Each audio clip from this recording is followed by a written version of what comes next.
Alright guys, it is a couple hours before my flight. I have a 7:20 a.m. flight to Anaheim, California, and I am all packed up and ready to go to Pokémon Worlds, my first ever Pokémon Worlds. I fear I'm gonna spend a lot of money.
For a scope of things, I'm going to the Pokémon Center, the pop-up Pokémon Center TWICE. That is one of my main activities here that I'm going to do at World. And to prepare for that, I packed my luggage. 2 bags. Inside my main luggage is a smaller luggage full of my clothes and Pokemon cards for the side event.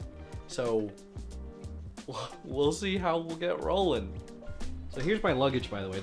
I bought this in Japan because I ended up buying too much stuff in Japan during my Japan vlog trip. Yeah, it's about just under 40 pounds. I weighed it with my handy dandy fish scale here, but just under 40 pounds, and it's got the it's got everything you need. Smaller luggage in there, and then I'm bringing like a backpack, and that's it. I am so excited. It's probably gonna be so dang early. I'm gonna probably get up at like 3 in the morning, get there by 4, and then sit in the airport for another 2-3 hours because I like getting there early and you never know what's gonna happen. So let's go to the airport in a couple hours. Alright guys, it is currently 5:12 in the morning. I'm here at SeaTac. Just checked in. I'm extremely tired. Portuguese sausage, bacon, fried rice. It's quite the heavy breakfast for a 7 a.m. flight. Here, I'm always here early because I just can't. I hate getting like just on time or just like 30 minutes before time. I have to know I'm at the airport early. So need some breakfast, wait for Jake, and get our day started in the air.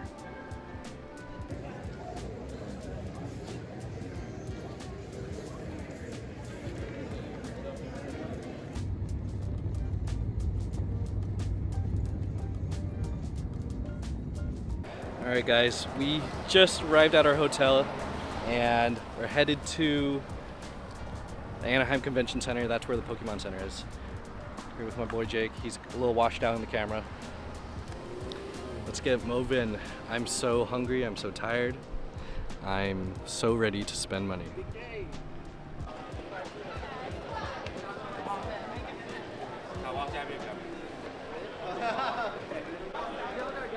That way I can go back and I can grab it.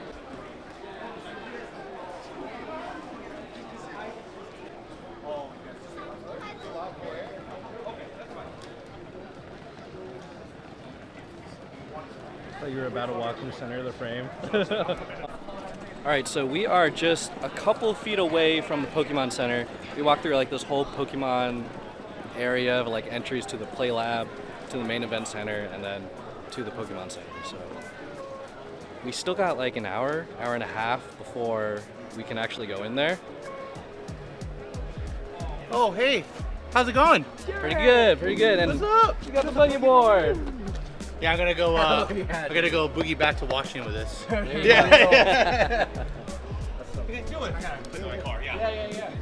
Good to see you, man. Good to see you tomorrow too, right? Yeah, sir. All weekend. Derek, he's from Tabletop Village. If you guys don't know, big manager, real cool dude. he got the boogie board. I'm honestly very jealous. I also am very scared. If I were to ever get a boogie board, I think I'd have to ship it back home. So we're gonna mosey on around and figure stuff out. I forgot the plate to install under here to attach to my gimbal. So I'm like, all right, that's fine. Just walk real steady. My goodness. Yikes. So we're right now at the end of the line for the Pokemon Center. It's about 11:45 right now, or 11:30ish. And it juts out all the way here. It goes all the way over there. It's not too bad, but I heard on Wednesday it was really bad. Like long lines out the wazoo. This is pretty long, but they're ushering in people with the proper time slots. So when it comes time for us to visit, it'll be a easy breezy ride. What's your plan for today? For today, let's see, spend too much money at the Pokemon Center. Make sure that I get to see all of our players from tabletop and talk to them, see how they're prepped, see what decks they're running and what else. You know, just get to, see other people from the shop. I don't think we'll be able to see vendors today, but I hope that we get to at least see, like, we can kind of peek in maybe and see like the world's history thing or something like that. That'd be cool. Other than that, man, I'm just glad I'm here. I wanted to be here since I was 8 years old. So we made it. What are you looking forward to this entire weekend? For the entire weekend, honestly, Championship Sunday. Seeing, man, if we get to have tabletop finals, tabletop people in the arena for finals for Worlds, it's a big deal. It's a pretty big deal. I want to see that so bad. So bad. I'm tagging along with them, so my answer is pretty much the same. Cop out.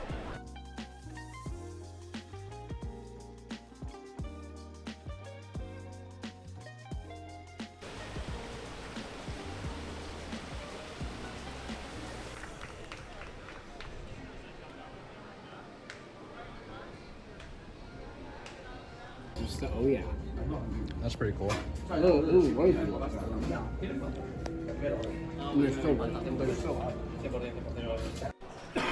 Alright, so we are at the back of the line, way back in the line. It's almost wrapped around the building, and we're booked for 1:15. The line's moving on pretty well. I think the people in front of us, just a little further ahead, are at the 1 o'clock. So excited to see what we get. But I heard there's not much cards left there. Shrouded Fable, we'll see what we get.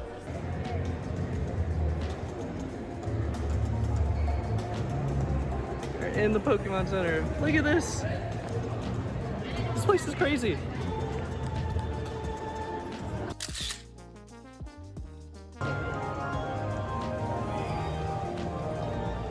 Trainer's Lounge. Snorlax. Oh, that deck box. What in the world? Deck box. Wow. This Executor. Cute. Check out. The Safari Level Baller and the Moon Baller coming. Dude, that's Mega so Ampharos. sick. Yeah, a bunch of Mega plushes are coming. Oh yeah. There's another line. Ladies and gentlemen, another line has appeared. Phew.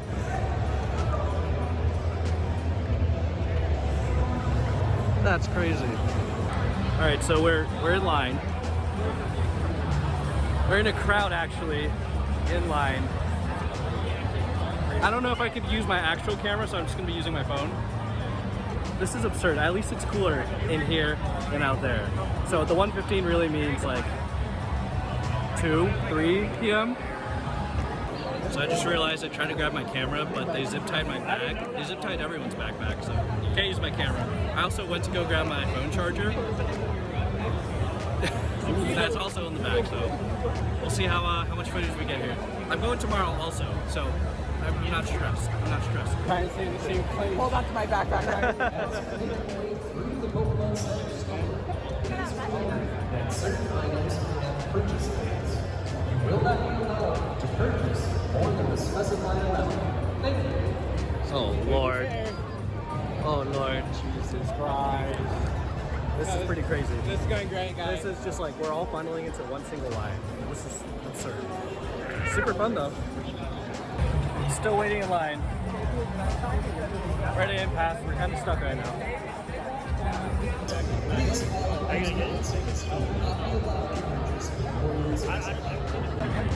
Update, we're still in line. We're moving though.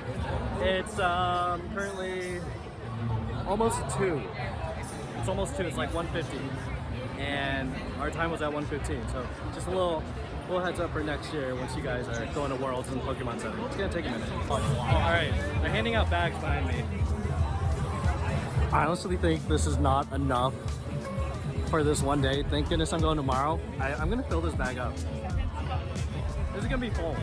This is gonna be full. His bag's gonna be full. His bag's gonna be full.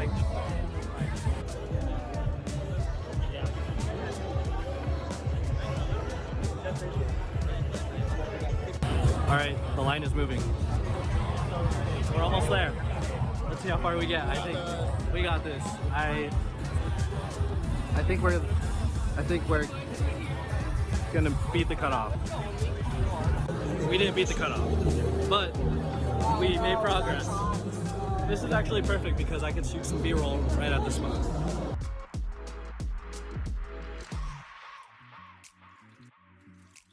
The gates have opened. I repeat, the gates have opened. Open the gates! Let's beat the cutoff. Oh, that was scary. Alright, we are walking in the Pokemon Center. I lost Jake, I lost our friend Caleb we just met. Here I go, I'm gonna figure everything out. Oh my goodness. I'll check it. One of these. And I guess one of these.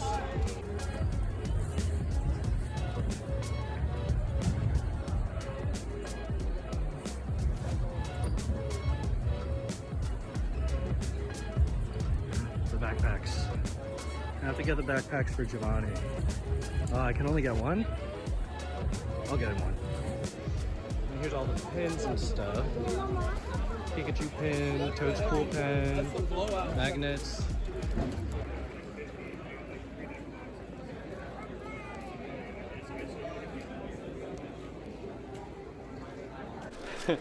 Update, you guys, we are finally out of the Pokemon Center. We were there for what, three-ish hours?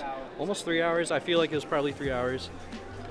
Taking a rest. We just picked up our badge and they gave us a little goodies. We got 2 packs of Destined Rivals, Toad's Cruel code for the VGC, and a little lanyard to hold your badge. Let me get my badge out. Cover up my QR. Weekend pass, spectator. One day it'll be at the media booth. I'll pick it up from the media booth one day. Just you wait, you guys. Maybe like 5 years down the road. I'm like so close to 1,000 subscribers, so we'll get there eventually. Over or under $400? What do you think I spent at the Pokemon Center? Over or under $400? How much do you think he spent? Let us know in the comments down below, because I'm about to reveal the answers right now. Me? $460, so over. Me? What about you? $581. $581. Spending money, and that's how we do it. And we are going back there again tomorrow, unfortunately. And another 200. I still have to redeem my vouchers. Yeah, it's gonna, for tomorrow of this portion of the video, which is tomorrow for me, we're gonna have a little more fun with it. We're gonna get some little voucher goodies. All right, Jake's gonna go ahead and open his Destined Rival, so let's go ahead and see what he gets.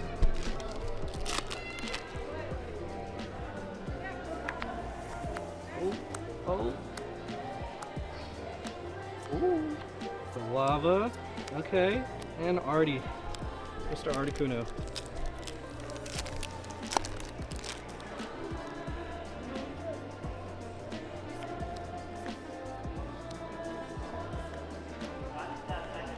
That was almost the same 4 commons. So I was like, wait a minute. I saw you pause there. Yeah, I was like, wait a minute. Just the bunk from that. But they were opening up a booster box. So they gave away 2 packs to us, and I think it was from booster bundle or no booster box, the 36 packs of cards. So it's completely randomized, and I'll show my haul when we get back to the hotel room. First, we gotta situate ourselves. I've been up since 3:30. He's been up since 4, so we gotta situate ourselves, go back to the hotel room, then we'll show off the haul, and we'll hit the day running tomorrow, because we're gonna check out the opening, we're gonna check out the vendors, we're gonna go back to the Pokemon Center, we're gonna do a lot of side events. It's gonna be much more action-packed portion of the vlog. But today's not over yet. I also saw Real Breaking Nate and Super Duper Danny and Marie. I was a little too afraid to say hi, so hopefully I'll see them again during Nate's meet and greet. And he's gushing over there, so catch you guys in a little bit.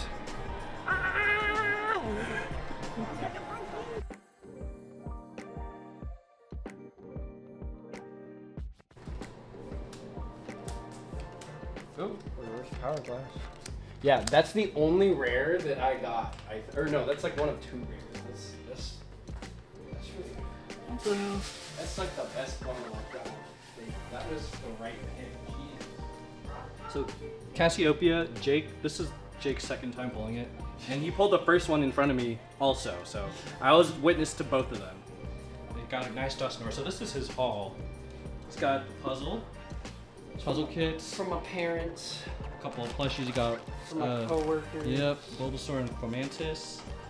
It's a nice binder. I didn't pick it up, surprisingly. I'll show you my haul. Got the crew socks, got the lanyard. You got this nice little shirt jersey right there for Anaheim. Of course, the backpack. And you got the damage counters and dice marker set. Another deck box. Anaheim playmat. The good old jacket. The Squawkabilly Arcanine jacket. I did not pick this up. I got something else. It was a little more than this. I wanted this, but they didn't have it in my size. If I waited, they would have had it. And then they got pins, more sleeves, another deck box. All right.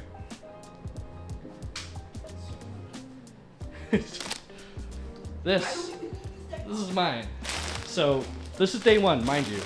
Coral asked for Happy Pikachu burger, so I got her this. You can buy this online, but they also had it at the Pokemon Center. It debuted there.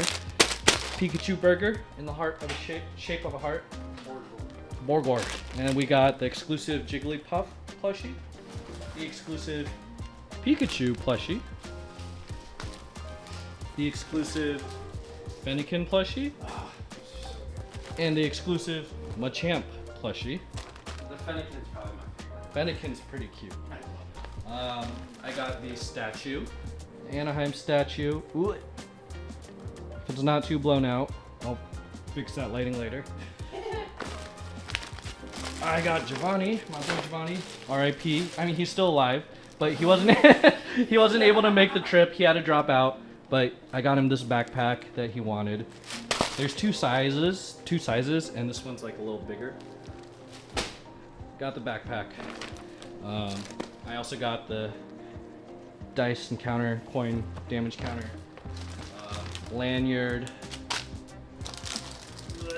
I got the Toad's Cool pin because he's a pretty cool guy. Of course, I had to pick him up. When I saw this online, I said to myself, of course I'm picking that up. Of course, I gotta get the Squawkabilly line, Anaheim pins. I got the Pikachu and the Arcanine. I think I'm missing the Squawk, so I'll have to pick them up tomorrow. I got one sleeve. I didn't know I could buy more of the sleeves. I will get more tomorrow. I got this deck box, the Meowth deck box, which is funny because I thought I picked up the Machamp deck box, but now I got the Meowth, so that's pretty cool. I'm gonna pick up another one. Oh boy, my money. I got Typhlosion pin. He's not a Pokemon. You can buy him online, but he's my favorite Pokemon. I gotta get him. Shrouded Fable booster bundle, and then this right here, a good old Letterman jacket. This was $130. Let me go ahead and open it up.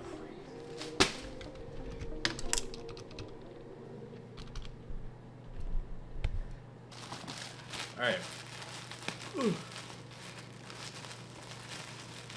So this is what I got over the denim jacket. And this is it's pretty sick. It's its own little thing. This is like faux leather on the side. And you got a little Worlds logo emblem right here. Maybe I should have made it a $700 purchase. Well, there's always tomorrow. And then right here on the back, you got the cool little design. That's pretty fire. I'm gonna wear this a lot in the fall. All right, we're gonna reorganize this and rest a little bit. I'll shoot some B-roll.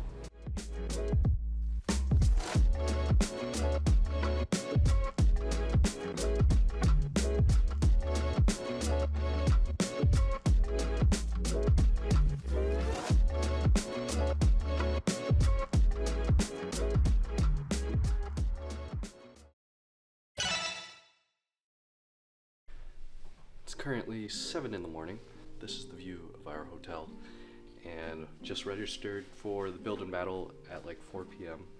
We're gonna head to the opening ceremony and check out the vendors and then figure it out from there, because from like pretty sure after the opening ceremony we have like 2 hours before we have to go to our Pokémon Center reservation.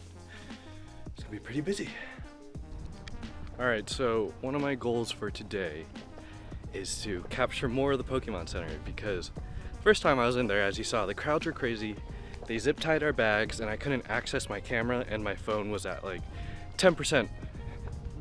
I had to keep it at like 10% at like the first half of me shopping, so I couldn't really record much, and Jake's phone died, and then my phone was about to die, so when I called him up to ask where he was in the line, he was like, I'm in the line under the purple vanilla, and then his phone got cut off. I was like, did he just hang up on me? Is he mad at me?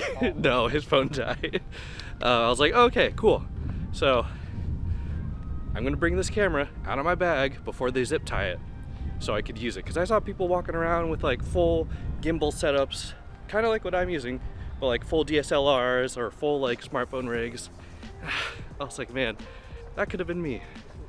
That could have been me. Also, I've been missing my little Rode wireless mic, my lapel mic, for the better half of 6 months or so. So my audio quality has been it's been okay. This mic I have now is okay, but I like that little lapel mic because it captures sound a little more isolated.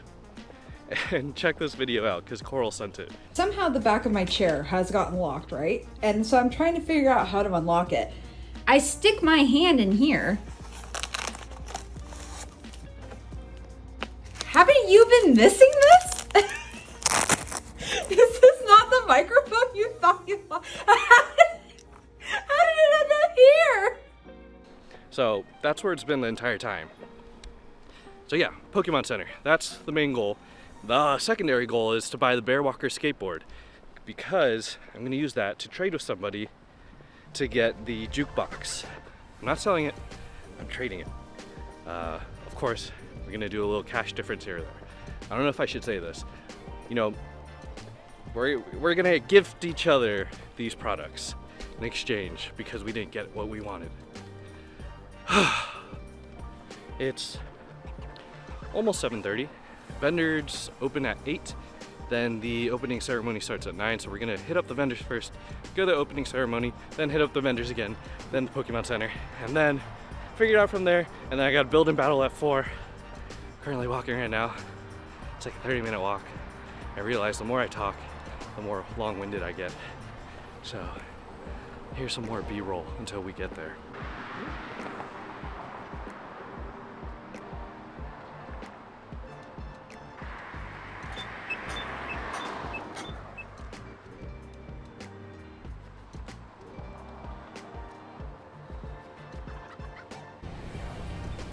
It's right there. It's literally right there. I'm turning around because I forgot my badge. I got a notification on my phone for badge check-in, which I already did, but I forgot it. I'm not wearing it. Jake had his, he was wearing his. I left mine not on my backpack, but I left it on my luggage. So I have to go all the way back. It's already been like nearly 30 minutes, so I'll be back. Might miss the opening of the vendors, but I'll definitely make it in time for the opening ceremony. Back in the hotel room, got my badge. I got the Typhlosion pin on here, and this Anaheim pin that I bought at Tabletop Village. This is like an old regionals pin. Back to the convention center. You know, the funny thing, and kind of sad thing is, this isn't the first time I've forgotten a badge. Like, I've definitely forgotten for, I think, PAX one year, when they were doing like a Nintendo live event in Seattle during PAX. I was going with a group of friends. We got like pretty close to the light rail that drops us off right in front of the convention center. I was like, oh, I don't have my pass. They're like, oh, Kevin, no. So I immediately just walked all the way back to my house, came back down. Thankfully, the light rail was delayed, so I caught the train with them. In this case, I just walked back. I got back to the hotel room, drank some water, rested my feet a little bit, because I'm gonna need all the rest I can get. This is gonna be a long, long day. And what's funny is, we're gonna be sitting for the side events, and I think that's really about it. We'll be standing most of the time, not most of the time, we'll be standing a lot of the time, Pokemon Center, walking around saying hi to everyone, and hopefully we'll be able to capture some interviews here and there of some competitors and how far they make it. Oh, again, I'm getting long-winded. All right, see you guys in a second.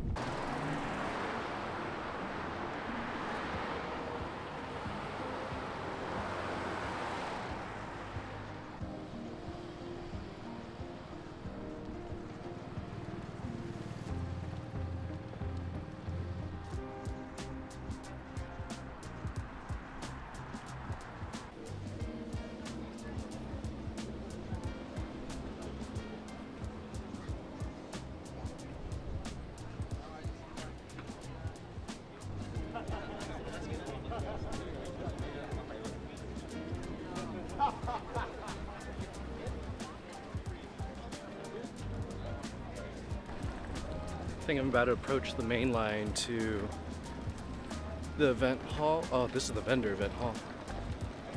I'm trying to find the main hall so I can find the opening ceremony.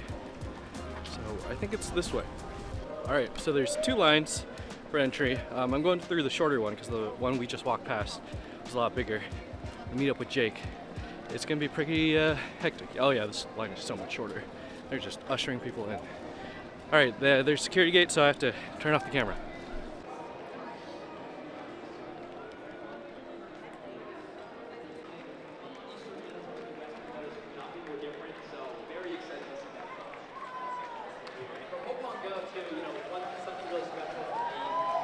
I'll join this line.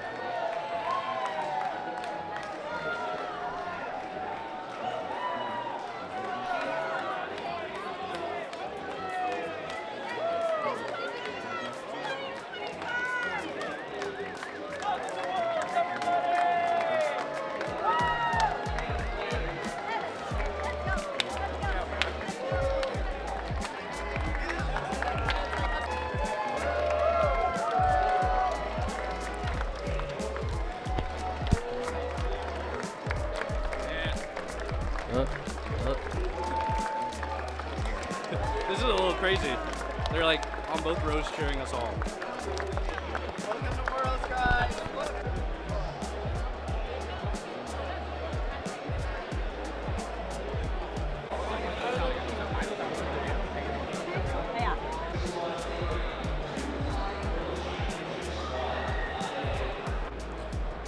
So they pushed me to C instead of B because all the viewing areas are full. This is where all the museum and the pin trading locations are. You can see it back there. It's actually pretty cool. So, oh, and they got the Miraidon project. All right. I'm gonna check this out real quick. There's a lot of cool stuff here to see. Fan workshop zone. I didn't even sign up for that. There's a creator zone, autograph room. Wow. All right. This is speed racing or pod racing.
so much to look at. There's so much going on. I guess I'll try to find Jake.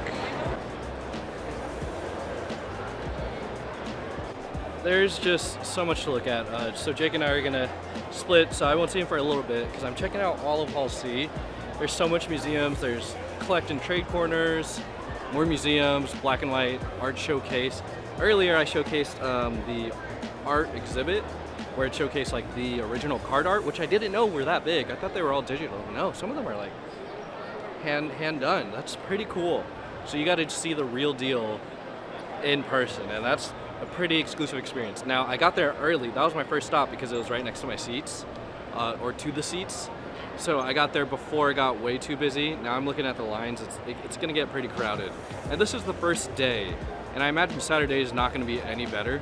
And then Sunday, we'll see if we actually do anything around here because we'll be sitting our butts in the arena watching the championships. Initial wave of people to the main stage. I couldn't even get to stage B. I could have just stood, but I didn't really want to stand. So they directed me to stage C because B was all full. And I missed the live performance, which was kind of a bummer, but you know, it is what it is.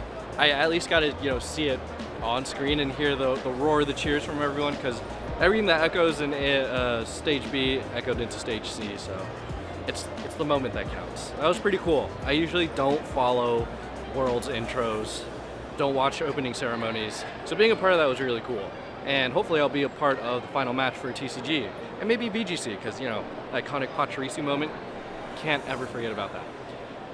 Alright, I'm just gonna do some more walking around. We'll see what I find.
Alright, checked out the vendor booth area, partners and merchants.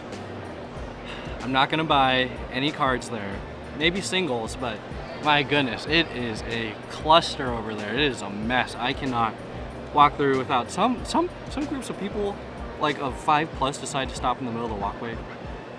Don't do that, don't be like that. But it's pretty cool seeing a lot of these vendors that I've seen from regionals before, and then plus some. Build-A-Bear Workshop is here, that's pretty cool. There's a lot of photo ops to go on. And yeah, right now I'm just kind of taking it in.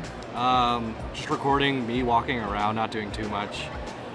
I think the focus for tomorrow, because it's more of a side event heavy day, side event focus day, because there's no more Pokemon centers. I'm gonna really do more specific photos and whatnot. That's the main goal. I did see some more YouTubers I walked past by, but they're going up, I believe, to the staff escalator. So, and I was just on my mission to walk into Hall A, so didn't feel like saying hi, or they were busy. We're all on a mission. We're all trying to get content.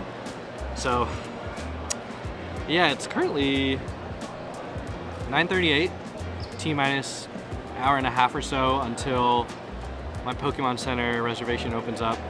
I'll probably text to see where Jake is. My first battery is at 46%. And it's only 9:38. I've been busy. I've been busy recording. All right. Maybe I'll go to the open play area or open collect area or open trade area. Okay, I'll be back.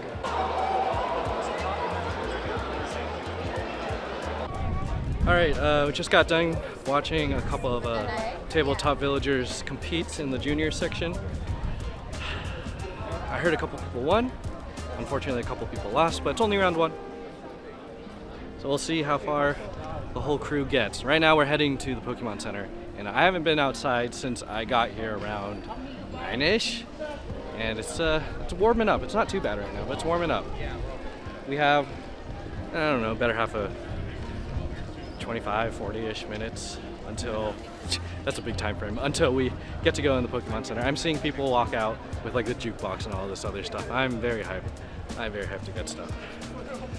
And I'm not hyped to spend more money.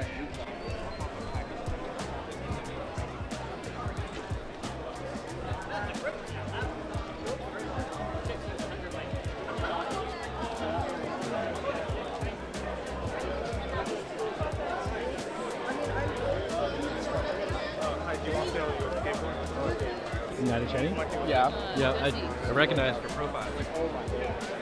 I was like, where are some people wearing suits? I'm like, they must be important. I'm like, yep. This was a thing actually. Oh, that's pretty cool. Look at this crowd. Back to the old stomping grounds. Yeah.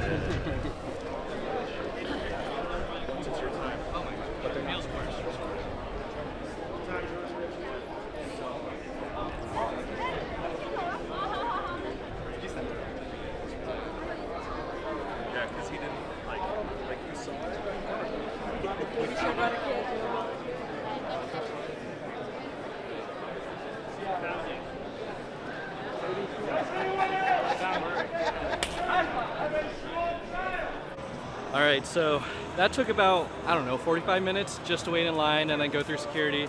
Back here again in the Pokemon Center. Line. We're going back to the Bulbasaur area, which is where we were at. And I really hope I can hear this during editing because it's really loud in here. But this time I have my camera, so I'm ready to go. So yesterday they didn't have those separated lines like we're in right now. They just had us all crowd together like a mosh pit and then basically just go to one section to the next. So they definitely figured out a better way to go about this. I'm hyped. I'm also kind of hungry. I'm a little hangry, not gonna lie. Jake here is falling apart. All right, you guys, coming soon.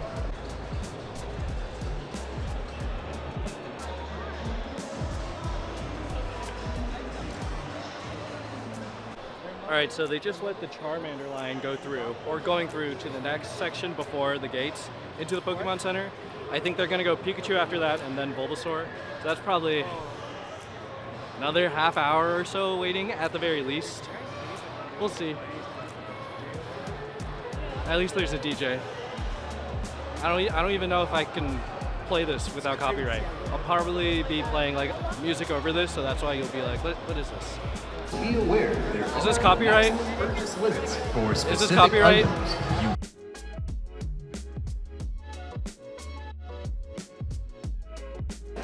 Back down here also. There you go. So close.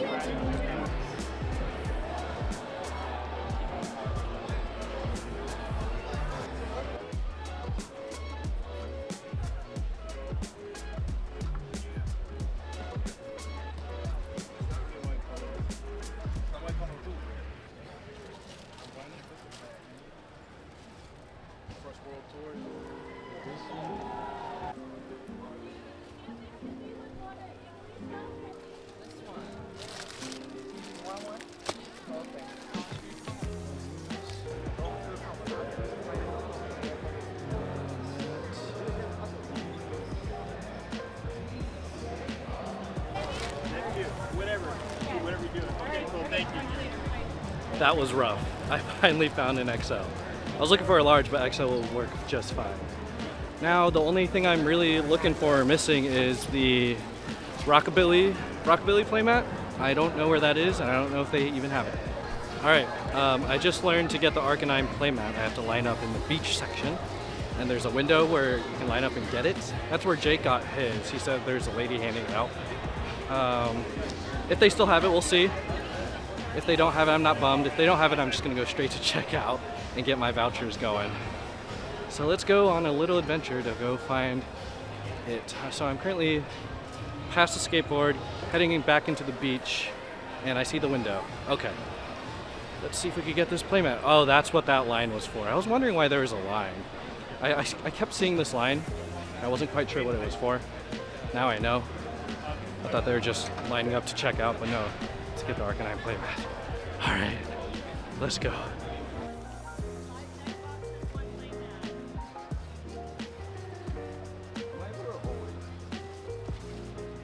Thank you. All right, I definitely going over again, but you know, you only live once, right? And this is a one-in-a-lifetime opportunity, especially in Anaheim. So I got 2 playmats, very excited for that. There's another playmat that's on the prize wall. I might have gotten a little footage of that. So we're gonna try to win that. And to earn prize tickets, you have to do side events. And I'm doing a build and battle today, and then there's a bunch of on-demand pod events where you like a group of like 2 or 4 people play, and best person wins tickets. Now we could all just split the tickets too. So trying to get a group going for that. So onto the checkout line for me. All right, the line is going by much quicker today than yesterday. So today I'm getting my vouchers for the 2 ETBs, the skateboard, and the Gyarados figure. Whee. I felt like I blazed through this Pokemon Center. Well, it helped that everything's just going by much faster, it feels like. And it also helps that I knew what I wanted after viewing everything yesterday. I'm exhausted. I can't wait to eat. It's almost 1, so we're making good time because the build and battle starts at 4. All right, guys. Here is the Bear Walker skateboard that I have. It's in possession, sole possession for now. I'm gonna trade it for a jukebox because that's what I wanted. I didn't want the skateboard, although the skateboard's pretty freaking sick. If you've seen these photos right here. Little sad I'm not getting it, but you know, maybe next year I'll get one if I go to San Francisco. It's gonna happen soon, real soon. I'll update you guys after I get the jukebox. I'm excited to go back. FOMO on the boogie board. FOMO on the boogie board. Shouldn't have gotten the boogie board. You don't need the boogie board. No one needs the boogie board. It is pretty cool, but no one needs a boogie board. All right, so I met up with someone on Reddit. Shoutout. I finally got my jukebox. That's all I ever wanted. That's all I ever needed. Finally got it. That's a win. It's a win for the vlog, and then we're gonna win in these side events, and we're gonna get those exclusive merch at the side events, and we're gonna eat at Disney. Let's go.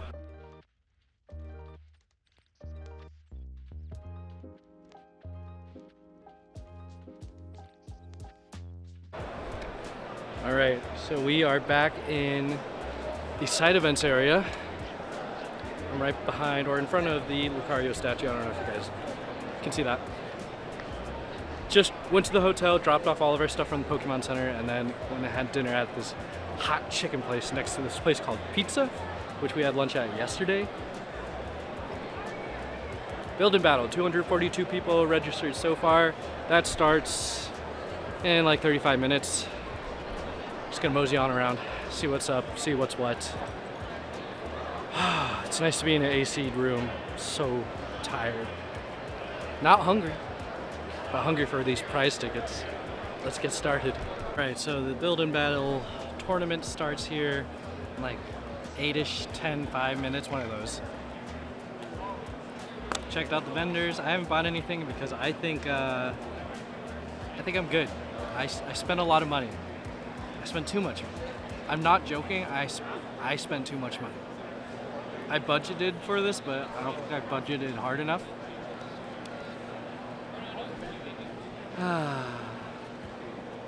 I'm excited for the build and battle. More sit down time, more chill time. And tomorrow should be more like this, more side events where I don't really have to worry too much about walking around and making time for the Pokemon Center. I am so tired. Alright, they just posted the table results. I'm at table 152. We have like 2 minutes left. Yeah.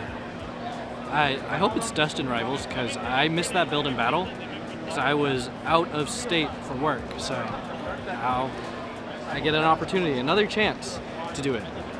If it's not Destined Rivals, I'm okay with that too, but I would prefer it to be.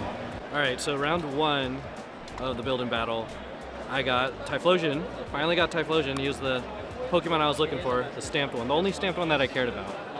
And it was against another Typhlosion deck, which I ended up losing because all of my cards were in the prize. I couldn't get a second Quilava or a rare candy going, so. And he managed to hit the rare candy like second turn, so he was cooking. He was cooking with the gas pretty early. That was it. I pulled, what did I pull? I pulled a Relor EX, and I pulled Team Rocket's Orbeetle Illustration Rare. I'm pretty happy about that. So on to round 2. So currently 0-1. Alright you guys. Alright you guys. So the second round. That was probably my most hardest fought round ever. Because my opponent didn't show up and I had to wait like 10 minutes.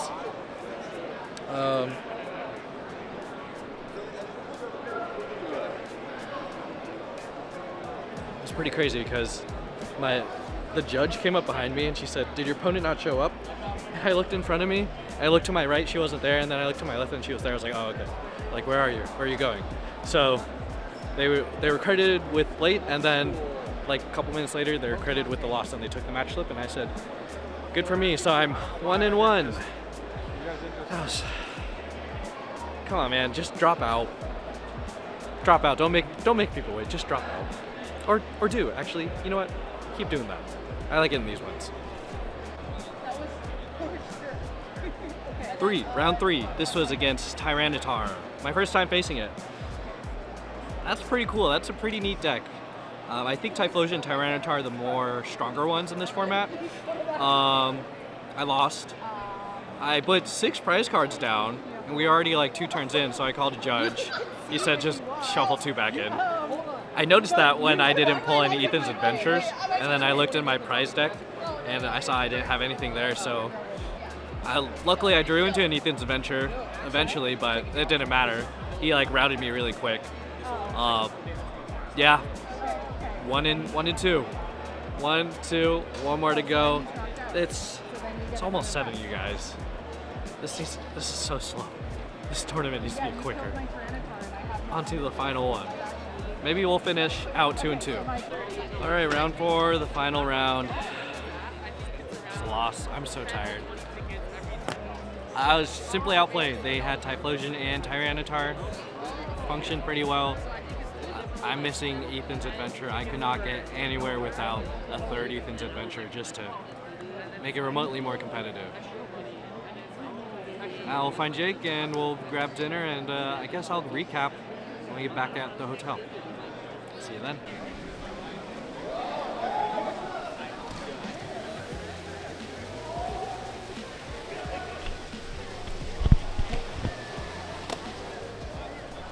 So if you see all these people just standing around on their phones, you obviously know what's going on. It is Pokemon Go, but specifically a raid. There is a shiny Zamazenta or Zacian? Zamazenta. There's a shiny one just going around, so Jake is trying to take advantage of that. And I'm out here trying to capture the nightlife, the city B-roll. I was inside for like 6.5 hours, and I said to Jake, I need to touch some grass. That build and battle took way too long. Way too long, mainly because there's just, I don't know. It shouldn't take that long, man. That 4 to 7, that's not it. That was not it.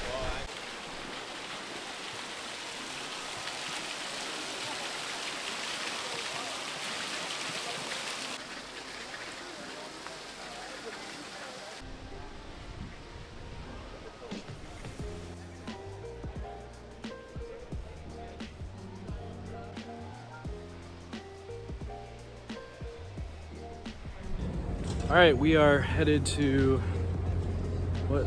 Disney? Downtown Disney. Get some food. And I will... Lego store. We'll check out the Lego store. And hopefully I won't walk away without, or with a lightsaber. Hopefully that doesn't happen. I really hope it doesn't. It won't happen, but you never know. It's a weird day. I keep thinking it's like Saturday.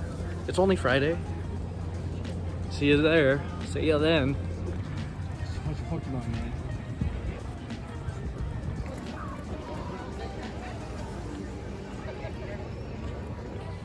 I'm gonna say it. Disney Springs is better. I'm just kidding. I don't know where I'm at.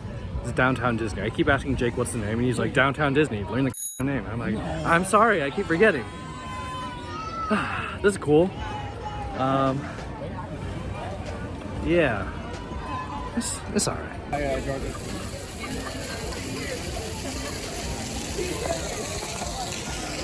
Me when I come home after drinking too much water after work, or I drink a coffee at 4 p.m. and I have a 40-minute drive home.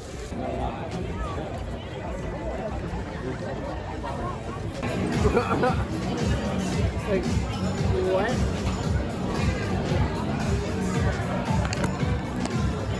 Alright, in my defense, I thought it was just like a cake batter shake, not a little cake on top of the shake. Hence the cake shake. It's $20. We got a burger coming too. Yo, it wasn't like this before, I swear. That's crazy. So this is everything I got. I got one mug, another backpack, but this one's for me. 3 of these Anaheim sleeves. They ran out of a lot of the sleeves. Playmat, another playmat, a jersey shirt, and I got a free pennant flag. I got 2 of them. I gave one to Jake because I got not this, that, one of those, and another one of those, and then the skateboard, which I then traded for this. And I also got this little 100-piece puzzle for Coral and I to do. We don't do puzzles, but figured I'd start us off. I got that Arcanine deck box. I'll do a more proper haul opening and review when I'm back home. First I gotta budget everything and figure out how I'm gonna fit all this in my luggage. Something might have to be a carry-on. Alright, so here's my plan. Because Gyarados is so big, he actually does not fit in my luggage. Well, he does, but I need to fit the jukebox also, but the jukebox is smaller. Gyarados takes up way too much space. Gyarados width-wise, or depth-wise, is too thick, so jukebox will go in the luggage. This will be my carry-on. My backpack will be my personal, and hopefully they'll let me through. They will. This will have to go in the bag as well, and I have to figure some other stuff out. This has no right being so bulky, so I'm gonna take it out, gut it, and put the packs in my luggage, and a promo card and whatever protective case I have. I'm so close. Let me show you what my luggage looks like. So this is the second luggage I brought. There's Machamp, stupid Machamp, he's so wide. I got 2 backpacks, you know, the coins, the markers, deck boxes all stacked up. I have pins, 2 random loose booster packs, Destined Rivals, and the jukebox. And some playmats and, you know, whatever other junk I bought. And the reason why I'm putting Machamp here is because he takes up less space in the carry-on portion, so because he's so big, he's gonna go in there. I could probably shove a couple more things like, you know, this bag, like my flatter stuff right there.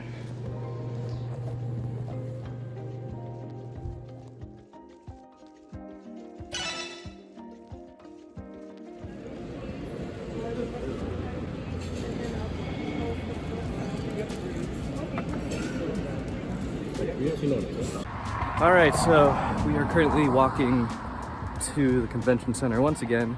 We just had breakfast, big omelets. It's a little later, it's a little past 9, and we're taking it a little easier because we don't have any reservations to go to. There's a couple things I want to go to, like I know there's a Pokémon Center reveal, there's a meet and greet with Glitch City. Other than that, we'll just be doing side events. We have 1 tournament scheduled, like standard format, and then fill the rest of the day with side events, getting singles, checking out the scenery, checking out the museum once again, because I feel like I just glossed over it. I didn't really observe much. So gonna do more of that today. All right, so Jay and I split up. We're here at the convention hall. I'm supposed to meet my boy Dylan later. He's headed over. So let's go ahead and check out the museum area again. Maybe get some photo ops. I definitely want to do some photo ops today. Wait in line for Pikachu. Maybe take a little vlog moment with Pikachu. Maybe ask him some questions, I don't know. There's a whole lot of Pokemon and statues to check out and say hello to. All right, here we go.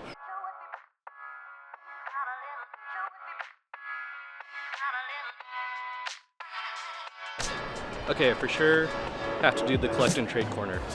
I did bring my trade binder, yet to use it.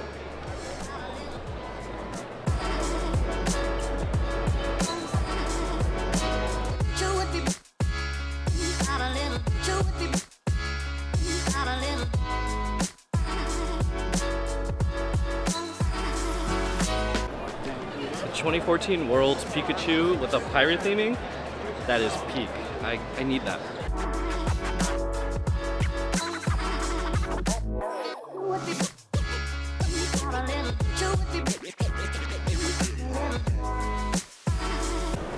I sometimes forget it was held in Anaheim before Worlds was. It's refreshing to see. I really like this year's theme much better than the past.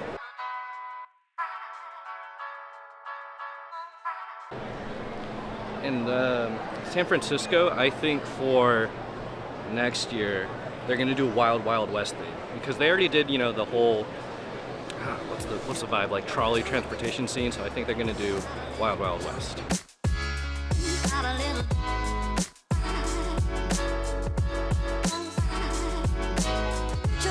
The DC theme with the exploration, I forgot how cool that is.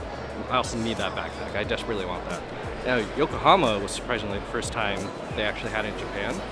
They had some pretty sick gear. What's funny is I actually went to Japan before Pokémon Worlds or after Pokémon Worlds, and I missed out on all the Yokohama merch.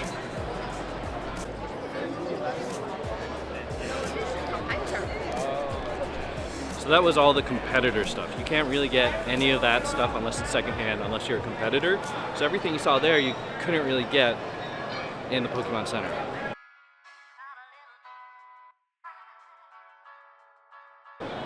Video game stuff.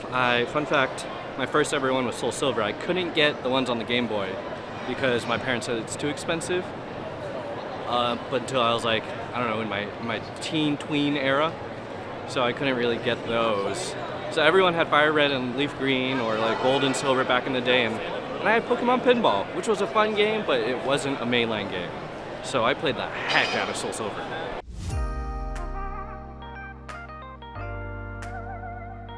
Whoa. So those were the promo cards for competitors. You can get them if you buy it secondhand or if you're really good at side events, and you can win one promo card in the prize wall. Yeah, we'll see how far we get. All right, so next up is the card art exhibit, which I didn't really get a whole lot of time to really digest because it was just really crowded. So it's a little less crowded right now, so I'm gonna go ahead and check that out.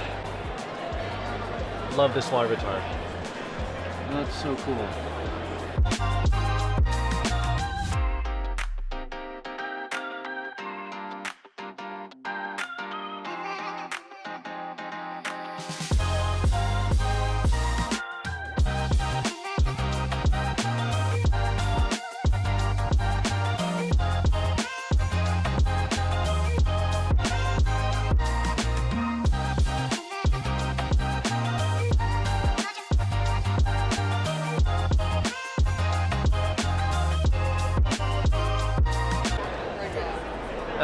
That art is always so hyped to see. I didn't get any autograph sessions because it was a bit too late, and AKA not too late. I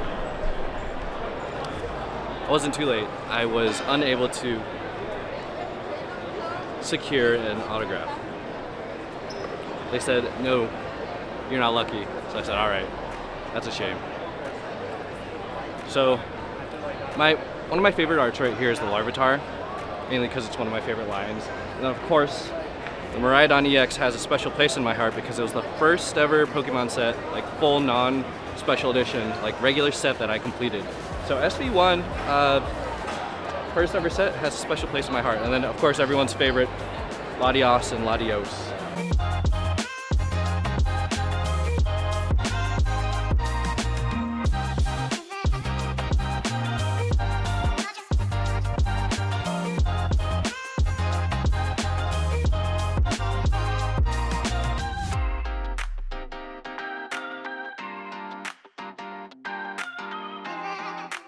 So you can't go wrong with the 151 art. Lots of people find it nostalgic. I do too. That Charmander and the squirrel peak. That is peak art. You can't get any better than that for card art. And again, I said this earlier in the video, I still can't believe that it's full size, like art. I wouldn't have thought it would have been that. I don't know why. I thought it was all digital. I mean, some of it's done digitally, but some of them are like done as like original pieces of art. So that's really cool. All right. Oh, I see. Mr. Jordan Fringe of Jordan Fringe YouTube channel. If you guys have listened to the Shoutout podcast, I believe they're on a hiatus right now, but he's one of the hosts on there, and he does a lot of cool like retro content. And I see Leonhardt. Wow. See them?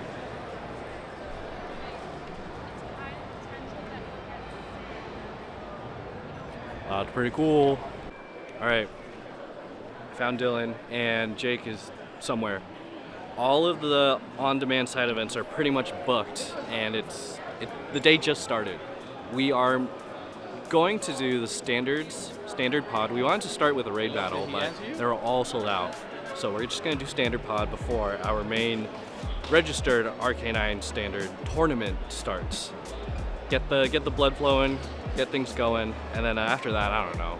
Figure it out, try to do another pod if we can. Literally everything is sold out, pretty much, except standards. And standard pod starts like 10-ish, or yeah, about 10-ish minutes. Yep. So we're still in line. It's been about, I don't know. We're supposed to start, the reservation was for 10:15. It's almost 10:50. There's a lot of people. So we're just trying to figure things out. Still waiting for our name to be called. We asked. It's a system could use improvement, to say the least. But we're here, waiting for open TCG standard pods, 3 of us. The thing I want to do starts at 11:30 and it lasts until 12:30. So hopefully be able to finish our match quick, and then, I don't know, I'm able to beeline straight there. This lighting's making me look like my lips are chapter blue. So, hopefully we'll get there soon. Not much to do. These lines are crazy. So, right now I'm looking at the line for your ticket redemption.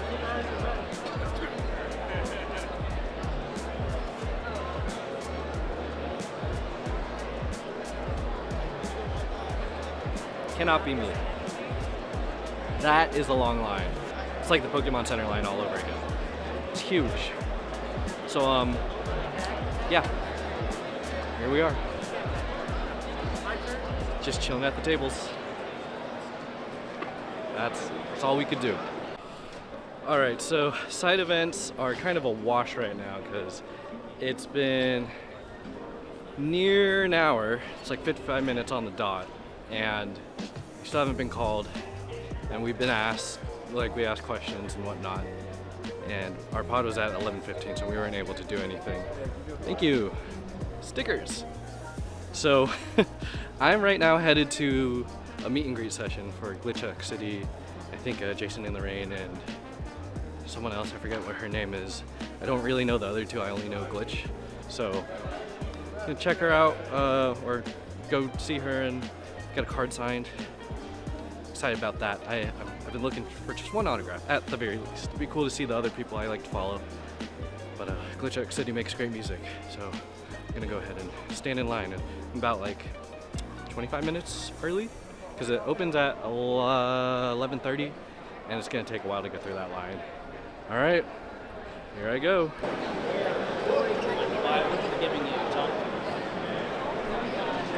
Some kid tried to throw his hand in the video.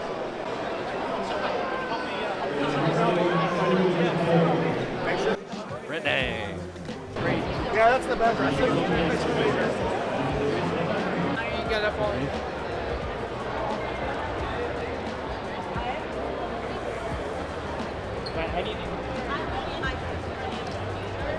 All right, so right behind me is the creator exhibit or creator session, and they are unfortunately at capacity, which is crazy to think about.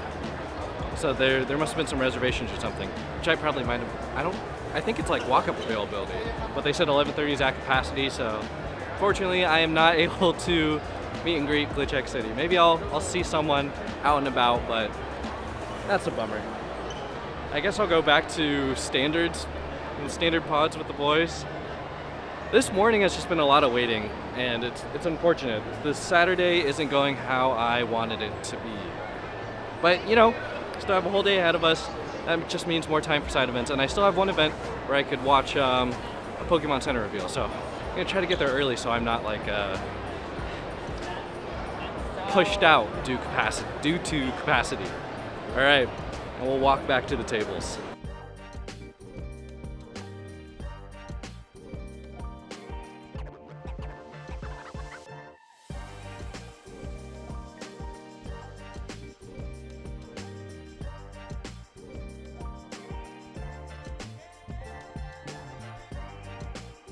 All right, it's like past 11:35. We've been waiting for a minute. This one guy apparently sitting next to us, it took him, he registered at 9 for a raid event, and he didn't get caught up until like 5 minutes ago. So, still waiting. Our main TCG tournament starts at 1. See how long we get until we're actually called. The actual like on-demand event shouldn't take that long. So this is all for prize tickets, and grinding out prize tickets at this rate is not good. So it's currently 12:22 and we still don't have our tournament started for the on-demand pod TCG standard event. It's supposed to be a one-off thing. Still waiting, and our main tournament, the one that the actual like multiple rounds starts at 1. So we have like give or take 30 minutes, so I'm off to grab some food, maybe a quick bite, like a pretzel or something. Because this is a bit ridiculous. We've just been sitting and waiting around. Not the best. Everything else is a bit of a longer wait. So I'm grabbing a pretzel instead of banh mi. That is a long line. I just need something to satiate me until like, I don't know, 4-ish. 5-ish. All right, so we just left our I guess we go watch them play, right? on-demand side event maybe 10, 12-ish minutes ago, and regular TCG tournament still hasn't started. Everyone's just kind of waiting around. Side events today are just a little messy, so hopefully it'll clear up as we head into the afternoon, late afternoon / evening. Checking back in soon. Hopefully with the tournament. There you go, announcement made. I lied, that wasn't starting. The announcement just mentioned TCG Pocket, not the card game, so we're once again standing here. All right, we're about 20 minutes in and they just announced the TCG standard is ready, but we're still waiting for the list update on RK9, so we're so close, We're almost there. We're sitting at the blue tables, not the yellows. Not the yellow tables. Yellow tables were for build and battle yesterday, probably today. It's 20 minutes delay. I think I'm able to catch my late afternoon show and then go back to my second tournament. Woo! All right, catch you guys in the recap. All right, so currently starting out 0-1 against Charizard, Dragapult. I just simply misplayed, and then I got outplayed later on. I put Shaman in the discard using an Ultra Ball in hopes I could run into Super Rod with Arven later, but didn't draw Arven until later, and then my Super Rod went into my prize pool because of the redeemable ticket, and then I had to use Professor Research on 3 of my Dragapults, or my Dreepy Dracloaks, on my 3 of my Dracloaks, and I lost my engine, so just simply all around just a bad time for me. I gotta stay sharper, but it's the first match. Hopefully we'll get better throughout the entire day because we got 2 of these tournaments. On to the next one. Oh, and Jake's opponent never showed up, so lucky him. Free bye. All right, second match done. That was against Dragapult. Just a pure Dragapult Dusknoir line, not pure Dragapult, the Dragapult Dusknoir line. And Typhlosion cooked. I finally was able to get him going, and it was really close. So at the beginning, it looked like I had him on the ropes through mid-game, but then he came back. He started building back. I think I only played with like three Typhlosions, and he knocked 2 of them out, but thankfully I drew into a Cyndaquil, placed that down, and then I had a Rare Candy and a Typhlosion in my hand, ready to go. And I ran out of energies. I had no energies in my hand. He Iono'd me like 3 times, and my Iono didn't really work. So my Typhlosion was energyless, and his Dragapult was sitting at 290. So I needed 30 more damage to knock him out and no energy. So I top decked and drew my, what's it called? The mountain card, this card right here. This stadium card. So it's minus 30 HP for all stage 2 Pokemon. So that was an instant KO on his Dragapult, and I secured the win that way. And man, did we both claw back from the gates, and man, that was just a beautiful match. I can't get over it. So shout out to Ethan for providing me a great match, and yeah, that was my first win against a non-Goldango deck, and that was pretty good. That was pretty good. Pretty happy about that. Yeah, one win.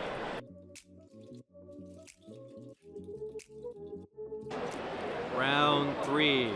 We are about to approach 5 o'clock. It's 4:20 right now, and I lost against Goldango, which is funny, but the reason why I lost is because they had Iron Hands, and I couldn't get my 4th Ethan's Adventure out in time, and I was unable to build my bench of Cyndaquils to get Ethan's Adventures and Quilavas get going.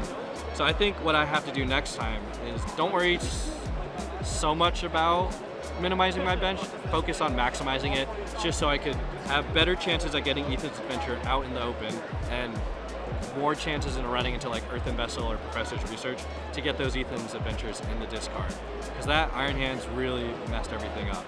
I had Counter Capture to go, but you can only go so far, because it took 2, but he ended up taking 2 every single prize. Yeah, he had experience with that. He got lucky. I was very unfortunate I couldn't draw into much. Also, I don't think I planned my bench very well. I had 1 Cyndaquil on the bench and 1 Dreepy, and then each Cyndaquil after that I ran into just wasn't enough. I should have kept loading it up with Ethan's Adventure. So currently 1-2. Hopefully we'll get 1 more win, or hopefully they cut the tournament early and give everyone a win. It's almost 5 o'clock for the next tournament. So I'm gonna go ahead to Hall C and try to catch Real Breaking Nate and Super Duper Danny at the Pokemon Center reveal for the Halloween items.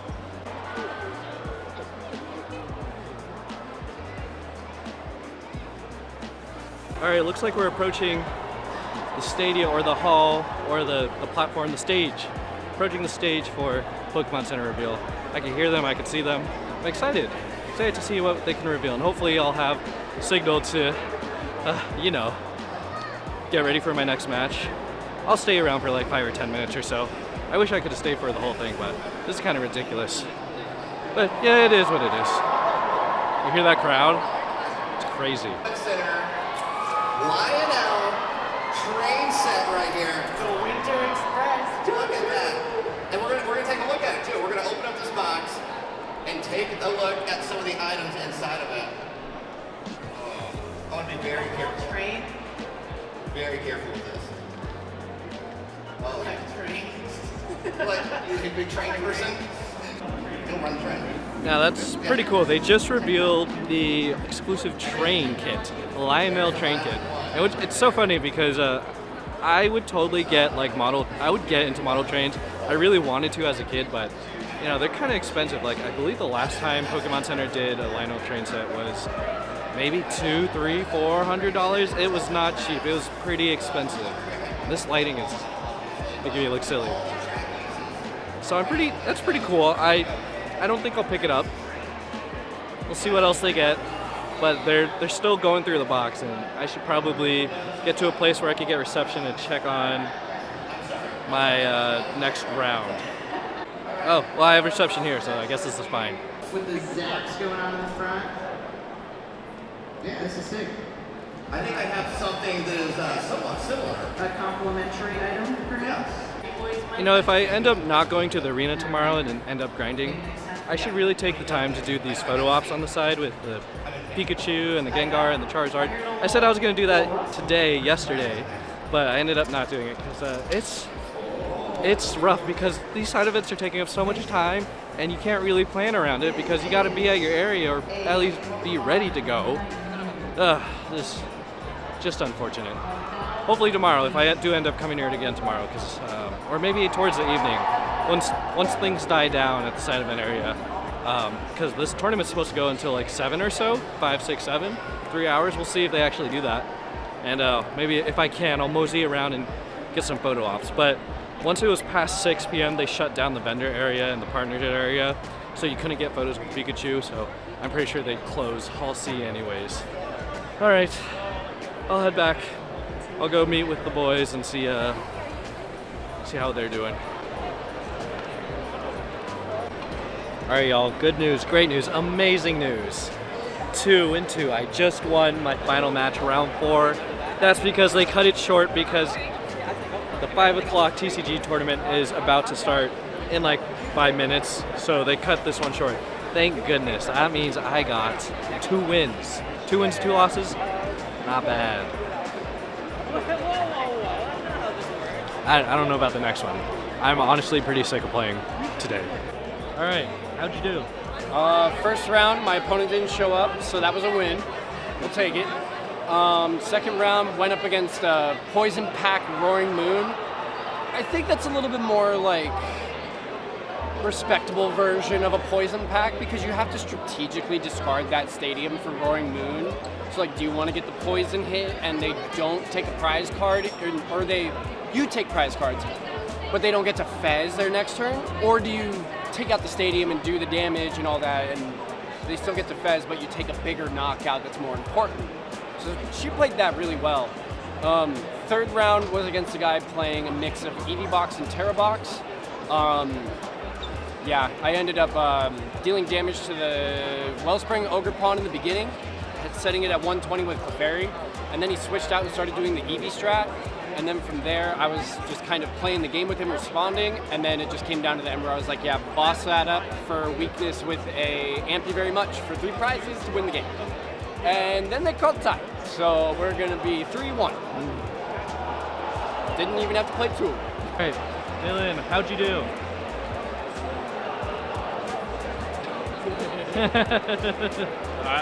I'm technically 1-3 now because of that last round being eliminated.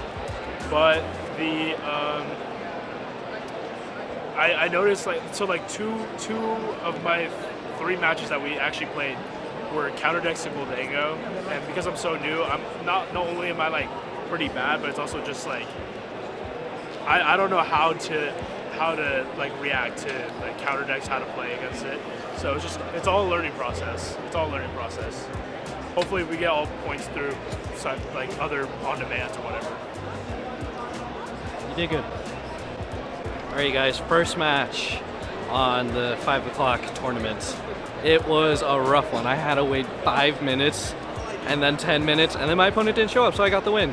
The entire time I had my damage counter, or no, my marker, my ability marker, just like twirling it between my fingers. I was like, oh gosh, please hope my opponent doesn't show up. People are not showing up because the side events are just way too slow. So people are getting wins without the opponent showing up, and I was one of those lucky people. That's a win for me. I'll take it. All right, so 1-0. I have quite a bit of time to kill, so I'm gonna try to see how long that line is for Pikachu or Pokemon Go AR event or whatever. Maybe the Charizard Blastoise. There's still a lot of people here. We'll see, but try to slip in, get a little something going. Still a line. There's still a line. Still a little too long for me. Oh yeah, there's still definitely a line there.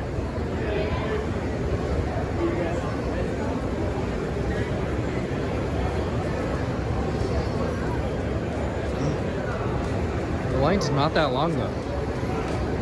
I think I'll do it. The line's not that long because the line is closed. The guy's holding up the sign there, so no Pikachu photo for me today. Maybe I could snag one tomorrow. Maybe I could snag photos with all the little acrylic stands or the standees around the venue. I guess I'll go back and see what Jake's up to. He's still playing a match. All right, we waited for like maybe half an hour for pairings after the match is over, and it's not an RK9. It's on a pillar, the B4 pillar. It's a long line just to get there. Ah, yikes. All right, you guys, this was round 2, and that was another W. My opponent did show up, and they were Gimmighoul. She played Gimmighoul, and just like pure Gimmighoul, didn't have the iron hands like the last guy played who was playing Gimmighoul, or Goldango, sorry. I like saying Gimmighoul, but it was Gimmighoul, and it was a pretty solid match for me. I was able to set up 4 Ethan's Adventures by like turn 3 in the discard, and then I filled up my bench with Cyndaquils, ready to go, and I had like Quillavas and Typhlosions in my hand, Artisan, Buddy Buddy Poffins. Like, I didn't really need my Dracloak as an engine. I was just built and ready. As soon as I had 2 Typhlosions ready to go, or 2 Quillavas ready to go with 2 energies, it's pretty much a game winner right there, because they'll knock one out and then I'll knock another one out. Then I'll have my 3rd on standby eventually. So currently 2-0 and 2 more to go. So I'm feeling good. Hopefully this can continue on to the next match. Hopefully it's another Goldango, not Gimmighoul. My reign of terror finally comes to an end. It was a loss against Raging Bolt, which I could have won, but I severely misplayed in the beginning. I was way too aggressive in trying to get my bench set up, getting my Ethans out. But it didn't matter because I only had 2 Cyndaquils, and he sought them out and knocked them out early with his Rotom, his fan Rotom, so I couldn't really do anything from there. I ended up, what did I end up doing? I ended up using my redeemable ticket as a discard for my item box, my secret box. So I wasn't able to get my Cyndaquils afterwards or after the fact, you know, swapping in for more Cyndaquils and more Typhlosions on the bench. He didn't have any Terra-type Pokemon to use his Hoot Hoots into Noctowls, so yeah, I could have won. I could have won early. I could have knocked out his Raging Bolt early, but I was just too greedy and just playing not smart enough. I was not playing smart. I was playing too fast. So I should, when I'm counting, I always count for Ethan's Adventures, but I need to count the amount of Cyndaquils, Quillavas, and Typhlosions, which is, yeah, something I need to improve on. I don't know what happened. I think someone won. So my final match, that was a real nail biter because they canceled it. So I gotta win. Everyone gotta win. We all win. So that puts me at 3-1 for the second round. Out of 2. So let's go. What'd you do? 2-2. Won the first round. Kid was playing Grimmsnarl. I was playing Toadscruel for this standard set. Yeah, I mean, it's a bad matchup. You hit for weakness on the Grimmsnarl, so he just kind of realized, he's like, okay, this guy's at 1 prize, I'm at 3 or 4 prizes. He scooped, and I'm like, there's a lot of respect in like seeing that game state and knowing that like you don't have the out, you can't win. Like there's some honor in that like you have enough game knowledge that you like can identify that and just be like, yeah, here, this is how it is. Like it's pretty mature. So a lot of props to that kid. Shout out to Tristan from AZ, good kid. Second round was against Dragapult. He was playing really lean in the beginning, and then as soon as like he could tell that like my sequence was completely broken at a point at like once he started bedoing me. Yeah, no. When you have to play Professor's Research to get rid of a bug catching set and an E-switch, when you really want to use both of those, yeah, no. When your item lock can't use them, might as well just research. Didn't hit for the rest of the sequence. Complete sequence is broken from that, so he got the win there. And then my last round was against Typhlosion. Fire against grass. What are you gonna do? Yeah, it is what it is. Shout out to Ray. What'd you do? Finally got my first legitimate win. No! And it was just a mirror match for Goldango Genesect deck. I'm pretty sure we had the exact same setup. Exact same. And then, yeah, I got Tails on the flip. So I went second, got the first 2 prizes, so it's pretty self-explanatory. And then before that, there was a tie, which was probably one of the most fun, engaging games I've ever had today, or just at all, period. And with one of the most fun guys I've ever met here. And then, yeah, 4th round. Blah, blah, blah, blah, blah. Congrats. We're almost there. Good opponents does matter. Yeah. Good opponents there. All right, so it's currently the end, pretty much the end of the day at the tournament. You look all around, tables are emptying out.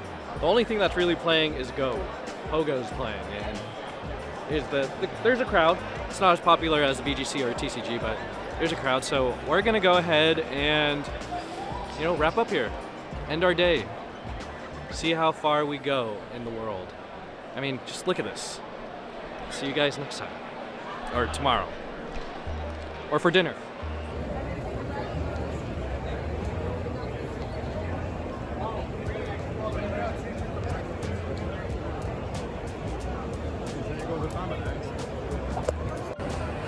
Because it's nearing the end of the day, I'm sure some people are leaving tomorrow morning.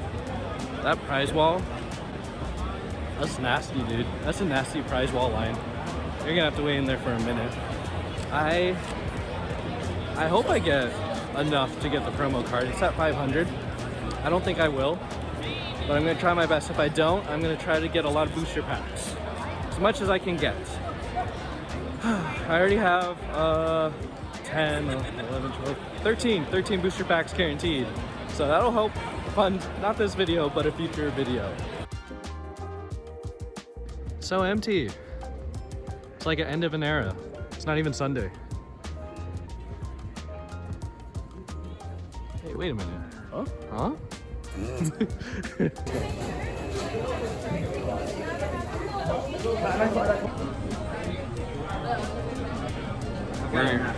We're in God's country. In and out.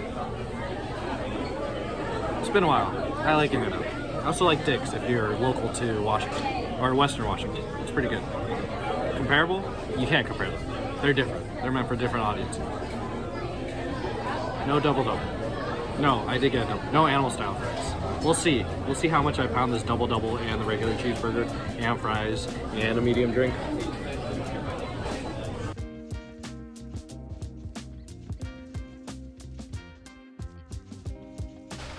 Alright, y'all. Tomorrow's goal, actually get a photo with Mr. Pikachu.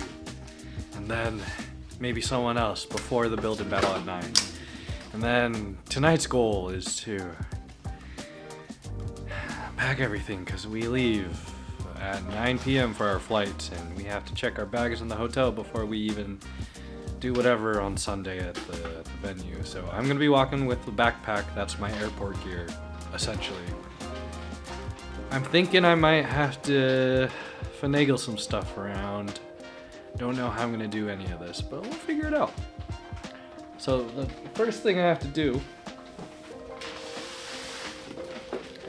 is crack this ETB open, because I have no space for it absolutely anywhere, but I do have space for the cards and the promo card.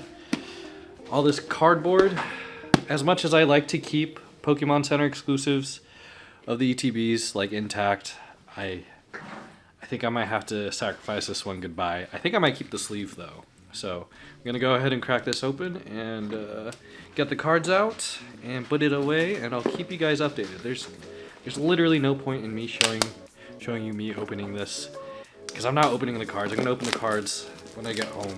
We'll see what pulls we get, but yeah, it's the thought that counts. It's the proof that matters. So I'll see you guys when I'm gonna attempt to pack my bag. All right, so what I'm about to show you guys is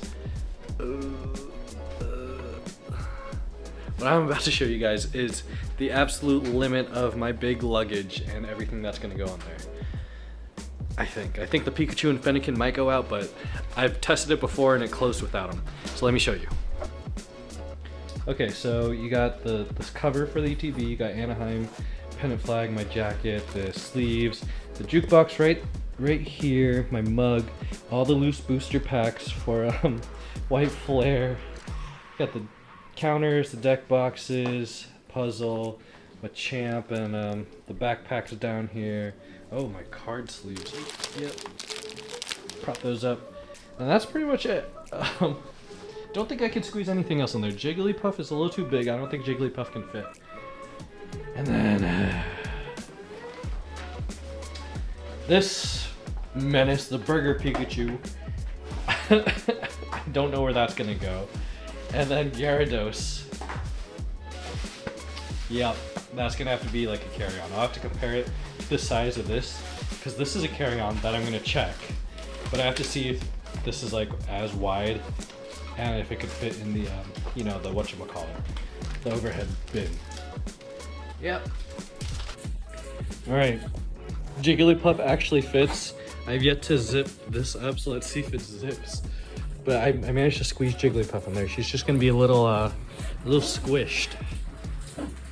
Oh yes, come on, there we go. This is feral, this is real. Ugh. This is live. Oh my goodness. Oh, she big. All right, so in this red luggage bag, I managed to fit the stupid, it's not stupid, but the stupid Burger Pikachu plush. It's just sitting in there. Silly Burger Chew. It's literally full. She is a full luggage. It has my dirty clothes surrounding the Pikachu, which is encased in a bag. All my clean clothes and my toiletries are in here. Tested that all out. I do have to change these clothes, so a little more clothes before to go in there. And my clean clothes are gonna wear it to bed and then continue my day there. But this monstrosity of a Pokemon, the shiny Gyarados figure, will go in the overhead carriage bin. I did figure it out. So normally in the overhead bins, you put these guys like vertically, and then they're in like lengthwise or heightwise in the back. And this does not have the height; it just has width. So this will be fine. And then in here is just my jacket because I have no space for jackets, so that'll be fine. That's just my backpack. As it's my carry-on. Oh shucks, I have another bag. Just that little sling bag, but I'll find space for it. We'll figure it out.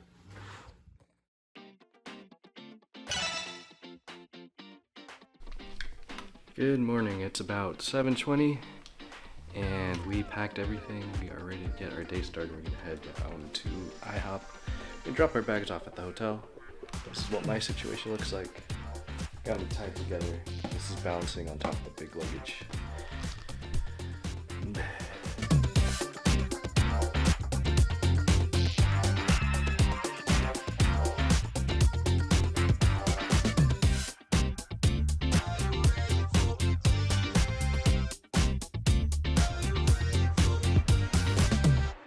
Yeah, we would have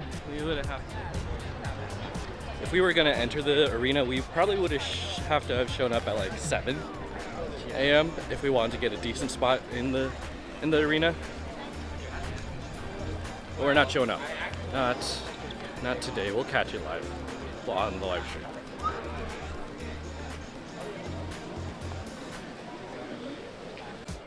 All right, we are now in halls A, B, and C. It is a lot emptier, a little less chaotic, but still kind of full. But you know, see what we can do. It is currently 30, 35, 40, 8:40 a.m. And let's see how long that line is to take a photo with Pikachu. Because other than that, I'm doing a building battle first thing in the morning, after breakfast. So, catch you around. Yeah. We'll see if those 20 minutes can hold up for a photo op with Pikachu. What is this line for? Oh, it's this arena line. What I'm looking at is the arena line indoors. Oh. Tommy and Danielle are over by AAG. That's the arena line. I just want a photo with Pikachu. That's what I'm trying to do. That's who I'm trying to be. That's what I'm trying to do. So I'm trying to be. So I'm gonna go squeeze my way, see how long this line is. I think I'm almost there. Maybe I should take some photo ops with the 3 starters back there too. Yikes, that is a long line, both outside and inside. All right, I think I could do it. So right behind me is the Pokemon Z to A video game. That looks crisp. I've been walking past it pretty much the entire weekend. I didn't get a warp pass to play the demo, but I'm pretty hyped when this game does come out. I need to go ahead and secure a copy soon. I don't know if you can. Let me do a little.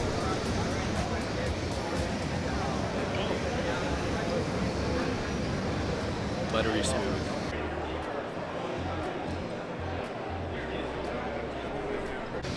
I'm like so close to the front of the line. But my build and battle is in like 3 minutes, so I think I'm gonna show up at like just a little late. It's not like they always start on time anyways. Oh, so excited, he's so close, he's right there. There's like 3 or 4 people ahead of me. 2 minutes left. They're giving out free bags too. I can redeem a free bag. Don't know what that's about. Nintendo redeem ticket. Oh, they're swapping Pikachu. He's taking a little Pika break. Hello. Who's this? Hi, Pikachu.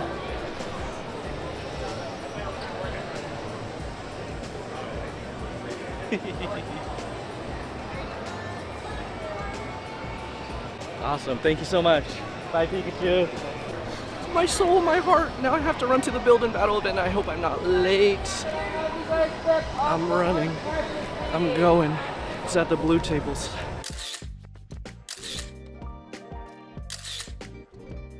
Ah, that was beautiful. Look at that. Pikachu. Oh, I'm so happy right now. This is all I wanted. This is all I wanted. This is all I ever asked for. Photo with my boy, Pikachu. While I'm running late to my build and battle. That's not ideal. And here I go. Are you guys doing a build and battle? Is it here at the blue? Cool, they haven't announced anything. You're in the vicinity. It's all right. somewhere around here. Somewhere around here. Okay. Because they posted the list online. Yeah, the pairings are up, but they haven't made an announcement, I don't think. Oh, okay. Let me check that out. Guess we'll figure it out. I think the build and battle might be in the juniors area instead of the masters. Following a group of people. Yeah, I see judges. Yep. Yep. Yep. I was in the wrong spot. I'm now in the right spot. Alright, see you guys in a second. Update round 1. I got the Mimikyu deck. So that's Typhlosion and the Team Rocket Pokemon. So I ended up taking out Mimikyu and I put in Moltres EX. I got the full art Moltres EX, Team Rocket's Moltres EX. And I also got like another Quilava and Cyndaquil. So I ended up facing against a Gyarados. My opponent had a Gyarados. And then he pretty much knocked me out one by one because all I had was Cyndaquils on the bench, and then I had like a couple Team Rocket's Pokemon. He had one Gyarados built up, one Zapdos on the bench. That Zapdos was all built up too. And his Gyarados, you know, it hits hard and he discarded Misty's Pokemon every time. And what I managed to do, it was, he had 2 cards left in his draw pile, and I had, you know, a bevy of cards.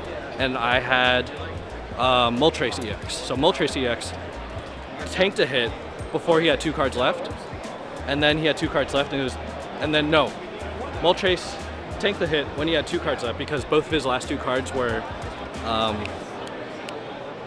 Misty's Pokemon, so it hit for 140, and Moltres is weak to electric.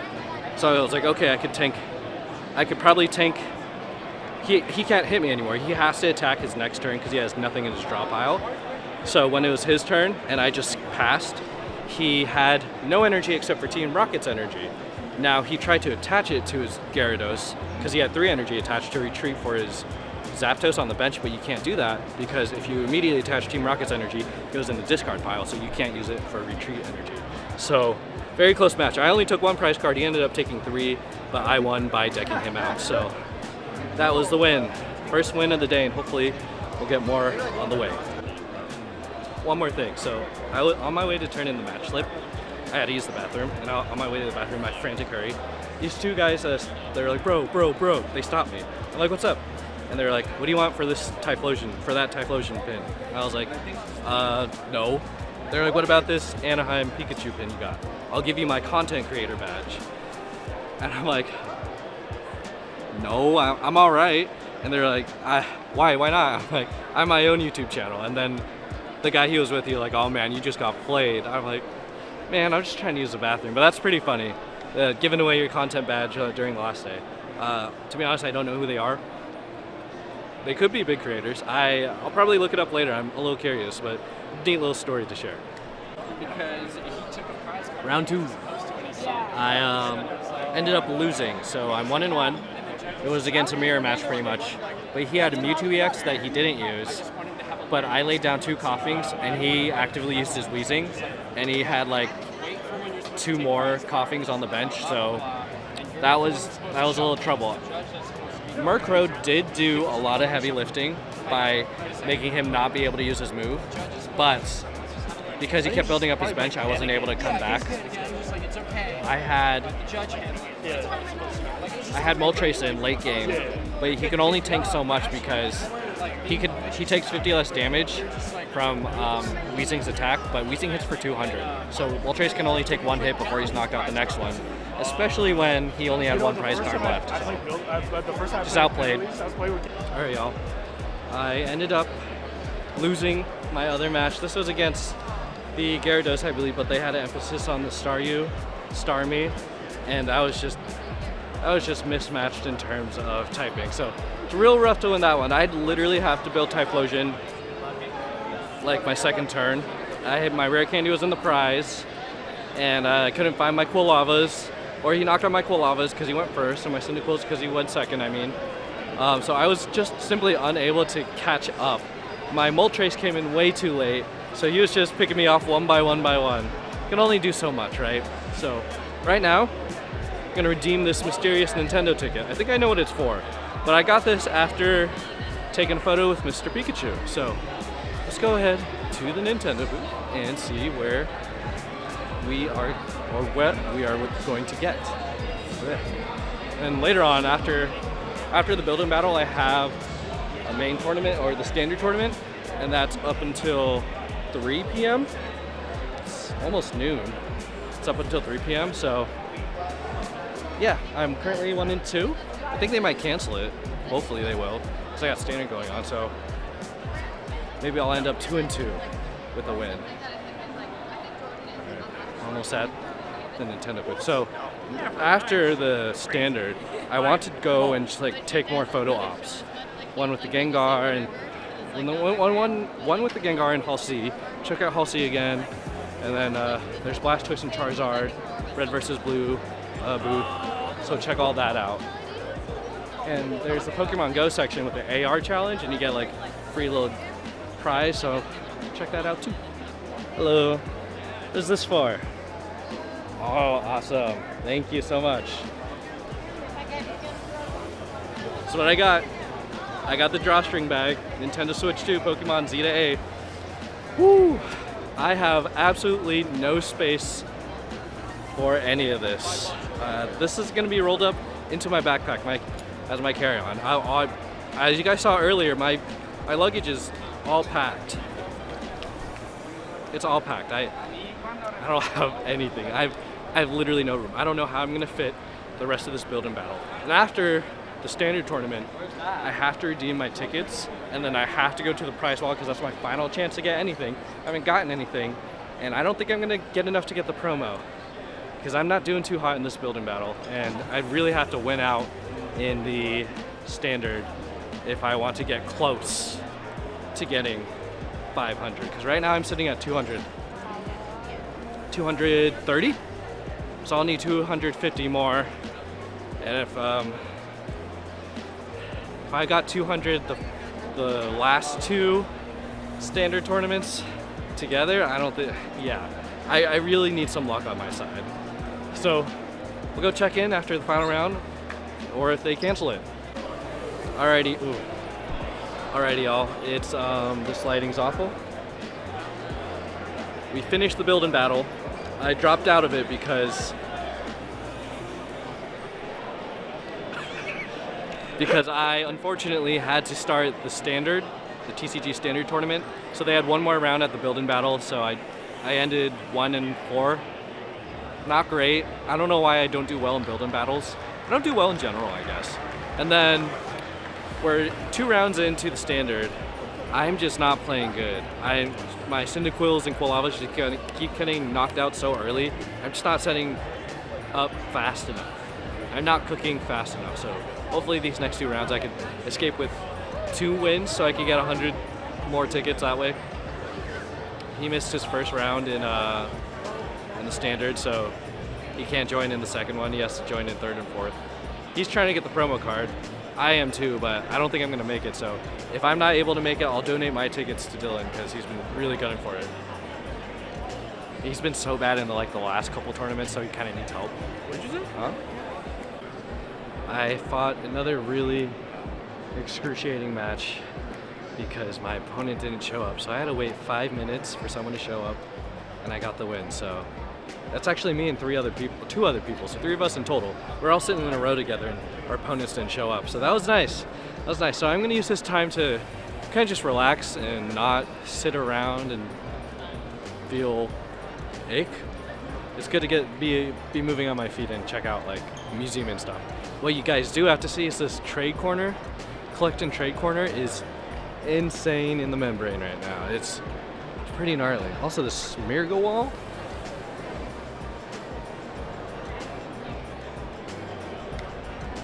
It's cool. I don't want to do that though.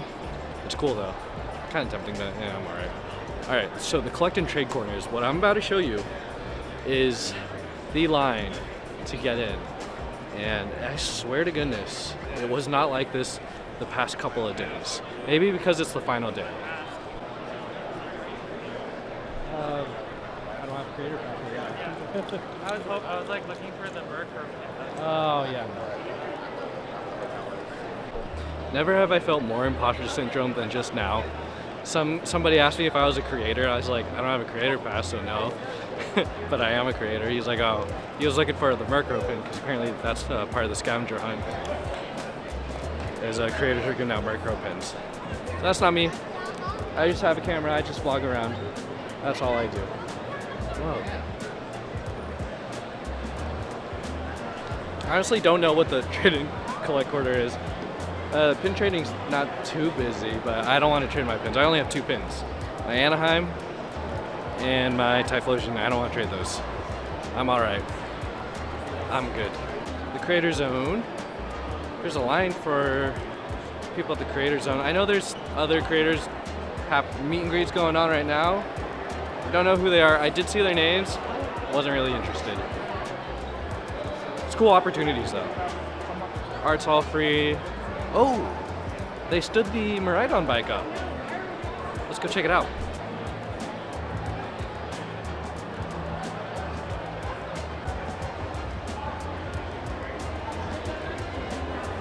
Oh, that was pretty cool. Yeah, they removed it from sitting down into the bike mode into the all-4 mode. Which, does Miraidon do that? Is that a thing for Miraidon? The line for the Gengar photo op, it's actually not that long. So maybe I should grab Jake and Dylan with me to check out the photo op here.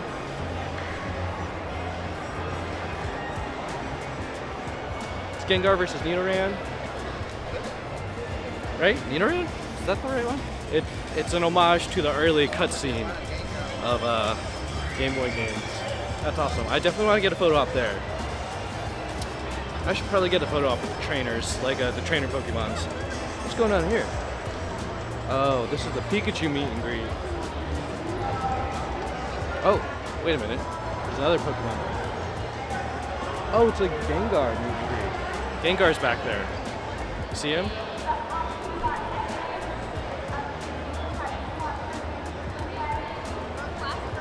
Instead of Pikachu, it's Pikachu and friends, so you can meet Gengar. Alright. So if I'm in line and they swap Gengar out to someone else, that's fine with me. If I get someone else besides Pikachu, that's a win in my book. Yeah, I definitely want to come back here after the tournament is over. Get these photo ops going. It's a good little break, good little walk break. Get the blood moving, get the blood flowing. Lots of photo op opportunities. I realize I'm not taking a lot of photos, just doing a lot of video stuff. Minimal photos, lots of videos. I feel like my hair and the lighting here is just so funny. All right, catch you guys on the next update.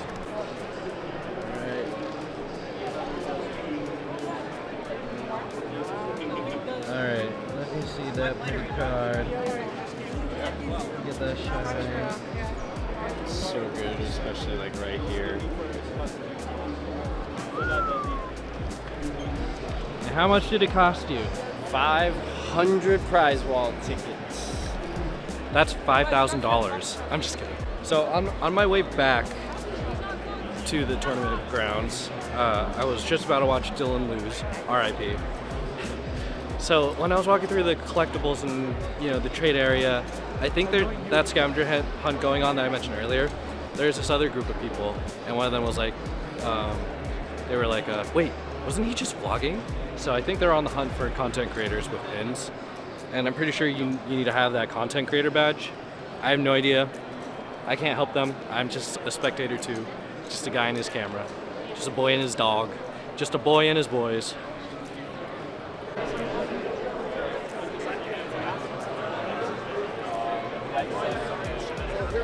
All right, round 4 is in the books. I was facing Standard World Walk event. Your time in round 4 is up. It's up, it's over. TCG Standard event. Your time is up.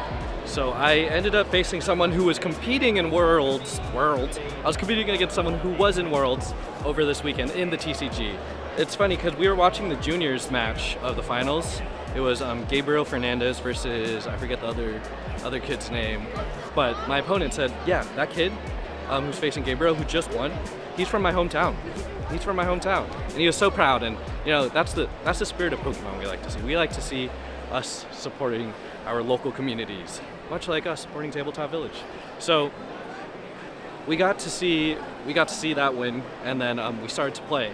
And he was playing Zoroark, and I have played this against this deck maybe once when I was playing when I was playing with Raging Bull. So this was my my second time playing against it, but my first time using Typhlosion. I have no idea what that deck does, but it was a really, really, really, really good and close match. I came late from behind, and I managed to snag a win that way because Typhlosion was all set up. Well, my Koalas were all set up. My late game redeemable ticket, got my Ethan's Adventures, got the Ultra Ball to discard the other one. He Iono'd me super late game, and I was in some hot water because he knocked out my main Typhlosion and I had Koala with the energy on the bench. So I went ahead and drew my card, and I top decked the Typhlosion that was shuffled in my deck from the previous turn. So he kind of like shot his head back in angst and anger, and he's like, ugh. And I got the win that way. So I end the day 2-2 on the side event for standards on Sunday afternoon. That my opponent, unfortunately for him, I asked him how he did in the Worlds. He says, I lost the entire weekend. I went 0-3 and then I dropped because I just kept losing. And then in side events, I just keep losing. So I feel bad for my opponent. But it is what it is. That is Pokemon. You are against the best of the best here at Worlds, so good luck to my opponent, and I hope he makes it next year, because grinding to Worlds is not easy. I can't imagine what he had to do just to get into like competing at the TCG. I know I can't do that. So we'll go ahead and I guess walk around and find the others. I forgot, I guess I could do one thing. The redemption for the tickets line is pretty long, so I guess I'll go stand in it and redeem my tickets.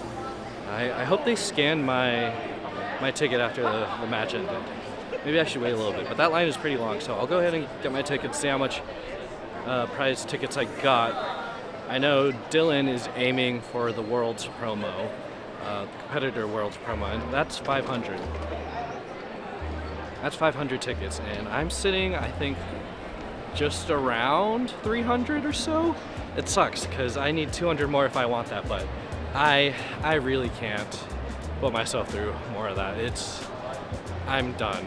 I need to relax, I need to walk around, get something to eat and drink, and then cash out some prizes. But first we'll see how Dylan does, because I think he's doing more side events.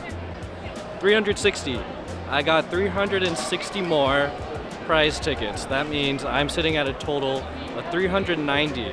I'm 110 away. I'm kind of upset.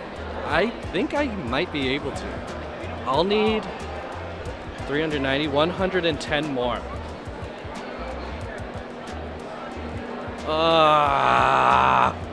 I'll go check in with the boys. Alright, I just did my photo op back there with Charizard and Blastoise. I don't know what they look like, so tell me what you guys think.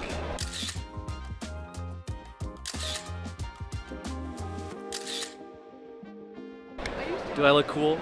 Do I channel my inner Randy or Rosarena? That was fun. The line wasn't very long. A lot of this stuff, it looks like it's starting to simmer down. The prize wall line is still atrocious as can be. The Pokemon AR booth, they're tearing it down. Well, that's alright. It's not like I really want anything from there anyways.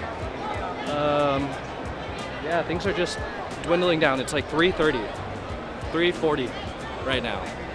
So they're gonna shut some things down, and I gotta prize out. I gotta get some prizes, but first I gotta meet with Dylan and Jake to make sure Dylan doesn't need the rest of my tickets to get his promo card. I'm close to getting it, but I'm not in it for the grind anymore. I gotta leave soon to catch a flight. That's we gotta leave like around 5 or 5:30. Be back at the hotel and go to the airport. Probably leave around closer to 5. So we don't have much time left. So I gotta find those two and figure out what we want to do. And I need to get a photo with maybe Gengar and the Nidoran, Nidoqueen, whatever, Nidorina. I don't know. Right, looks like they're still playing. They're still playing in the pod, so I think I'm gonna go try to get a photo with some other things. Let's go walk by.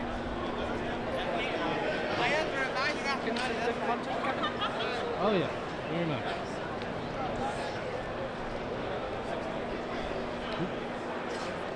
Who was that? Who was that? Oh, they're doing a show here. What's going on? A little backdrop. I do that for work, not for Pokemon. It's pretty cool. The fact that your name is on the badge, people can easily call out who you are. It's kind of scary, but kind of cool. So we're gonna go back to Hall C and kind of just take it in again. Oh, but before that, I'm gonna go back down to Hall B, get up to the front row stage area. That should be more free. Check that out. Get real up close to the cars, or if the car is still there, because I got close, but not that close. Okay, turn the camera around.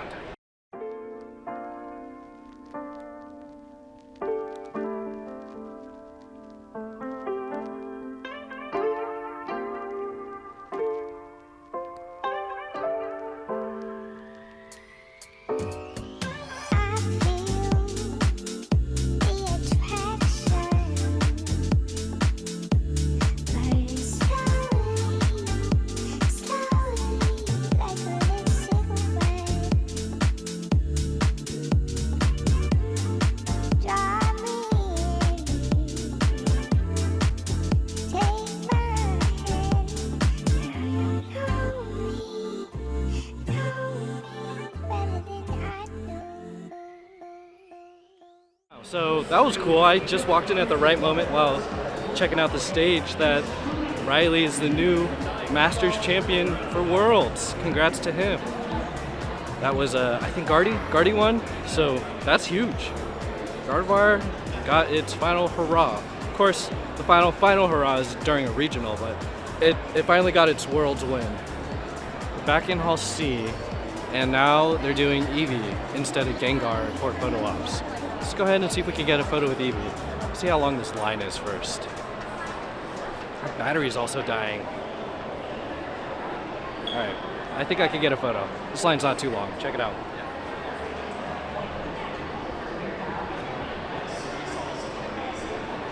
But they let me in. Eevee died for our sins because we got Snorlax now.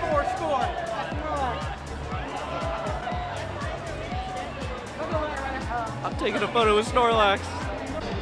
Oh, here we go. So excited. He's right there. He's right there. Hello. Hello, friend. How are you? Good, thank you. Hi, Snorlax. My fiance is gonna be jealous.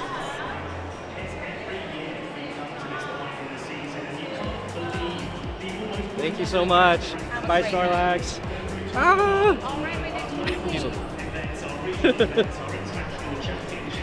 Dude, that suit, you could just feel the fan go. Oh, that was cool. I got to touch Snorlax. Coral says Coral wasn't able to do that. Should have came to Worlds with me. Right on. Oh, I'm satisfied. Now I should probably go back to find Jake and Dylan. I think I'm satisfied with everything I got. It was cool checking out the museums. I'm not doing pin training. I'm not doing the collect center. I should have, but it was more focused on side events. And I got pretty far in side events. Maybe now that I know next year that I really want the promo card, if I'm able to go, I'll shoot for that. I'm a little bummed I didn't get that, but that's okay. So let's go find the boys. And charge my battery. I'm at 15%. Was I not recording? All right, so battery's 100%. It's like 4:15-ish. I found Dylan and Jake. I'm waiting for them to finish their pod. They're still playing. They've been playing for a minute. And after they redeem their prize tickets, we're all gonna mob on over to the prize wall to see how far we get. Oh my gosh, why am I zoomed in? All right, I gave Dylan like some amount, I don't know how much, like 130. I gave him 130. I have 250. I'm gonna get 250 packs worth of cards. That's my goal. And this line has died down because people are going and they're leaving. Let's hope I can get something. I can't get the ETB, so I'm just gonna get packs. Ooh, I could get a plushie, but I have absolutely zero space in my luggage for plushies, and I totally would. You would too. Dylan, what are you getting? No promo. No promo. No promo. I could get sleeves. I just want these packs. I could get 25 packs. You gonna do that? I think I will. And then you're gonna pull the Mewtwo. I hope I pull something. Like packs, all packs, please. Load it up. I would get a plushie, but I have no luggage space. It's crazy. Oh my gosh. 6 packs. 1, 2, 3, 4, 5, 6, 7, 8. That's absurd. I should do prize events more often. Oh my goodness. You guys are heroes. Thank you so much. I have cards stashed under my armpit. I have cards in my hands. I have cards everywhere. I am filled with cards. I'm gonna shove these cards in my backpack. I have so many cards. This is gonna fund a big ass video, dude. All right, check this out.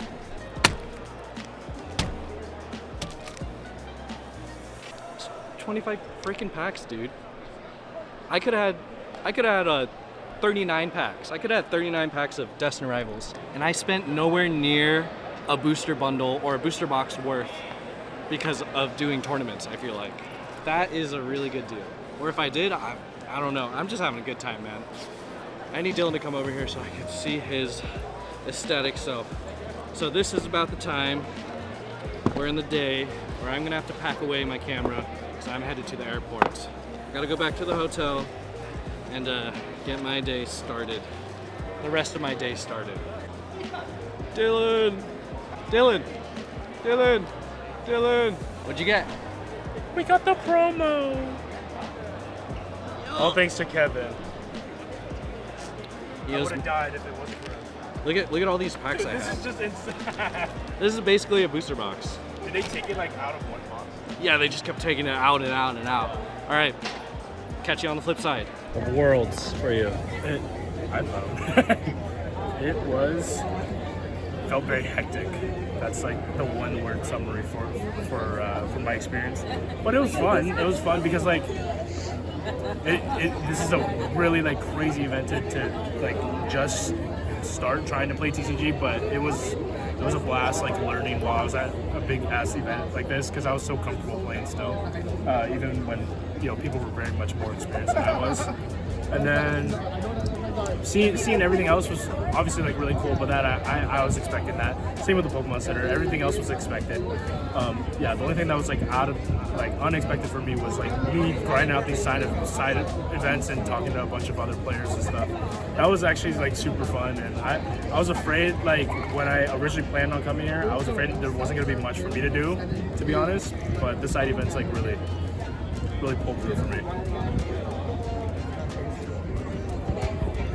Insanity. That is the one word.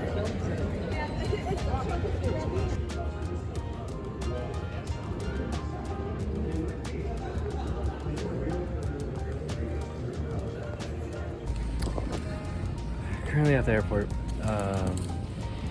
Did I show my dinner from Rudy's Diner? Can't remember.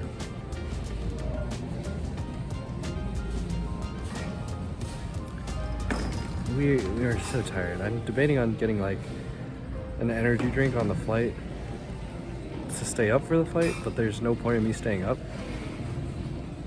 We land around midnight.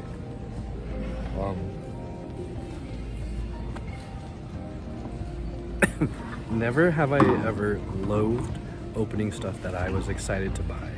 Tomorrow is gonna be crazy. Editing this vlog is gonna be crazy. The finals was crazy.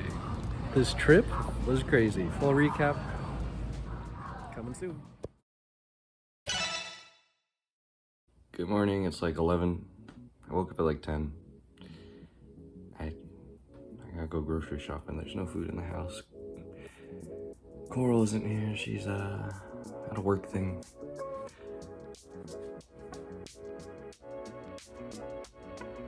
It all survived. Gyarados is fine. Gyarados barely fit. My Gyarados statue barely fit in the overhead compartment. It was actually pretty funny because, there's like a little latch that holds like the swinging mechanism, and it hit that, so I moved it to the left, and it was still a little taut, so I turned it over and gave it a good couple slaps, and it like shoved itself in. And the lady behind me was like, "Oh, good, your precious valuables." I'm like, I was freaking out, dude. I was sweating bullets. And it was funny because they're at the airport, and I was going through TSA. One guy was holding a Pokemon sticker sheet you could get from the Worlds event, and then the other guy scanning the X-ray machine, he was like, "Yep, that's a Gyarados." And when I was leaving the plane, the crew, the airport crew, the stewardess, and I believe the captain, they're like, what's in the back?" And I was like, "Oh, it's a Gyarados statue." They're like, "Oh, somebody else had the jukebox." And I'm like, "That's in my check bag." So we all kind of laughed at that. So yeah, I need to get some groceries done, and then I need to clean up my office space. I don't know if you see all that junk there. I need to clean that off because I have a lot of stuff to showcase, and I don't want to open anything off camera because I want authentic, real reaction. So yeah.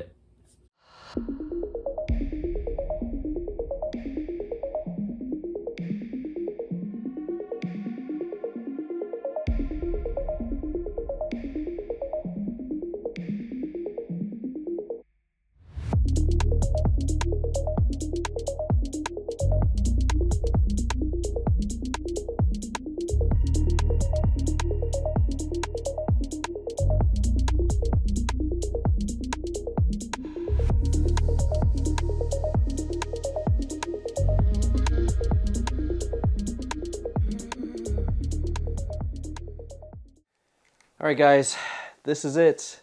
This is my entire Pokemon Center haul. I currently have another backpack waiting in my luggage. It's for Giovanni. He wasn't able to make it to Worlds because he had unforeseen circumstances come up with his car. So rightfully so, that takes precedence. And the Burger Pikachu that I bought, it is simply just too big to display here. My hobby desk can only hold so much space, right? And I even had more stuff come in the mail outside of the Pokemon Center. I had 2 Great Wave playmats show up because one of them I ordered by accident, because I tried using the Worlds promo code to get the card, but I forgot it, so I had to order another one, and I couldn't cancel the first one. So yeah, I'll give the other one to a friend, and then I had this special edition, the limited edition of Slay the Princess.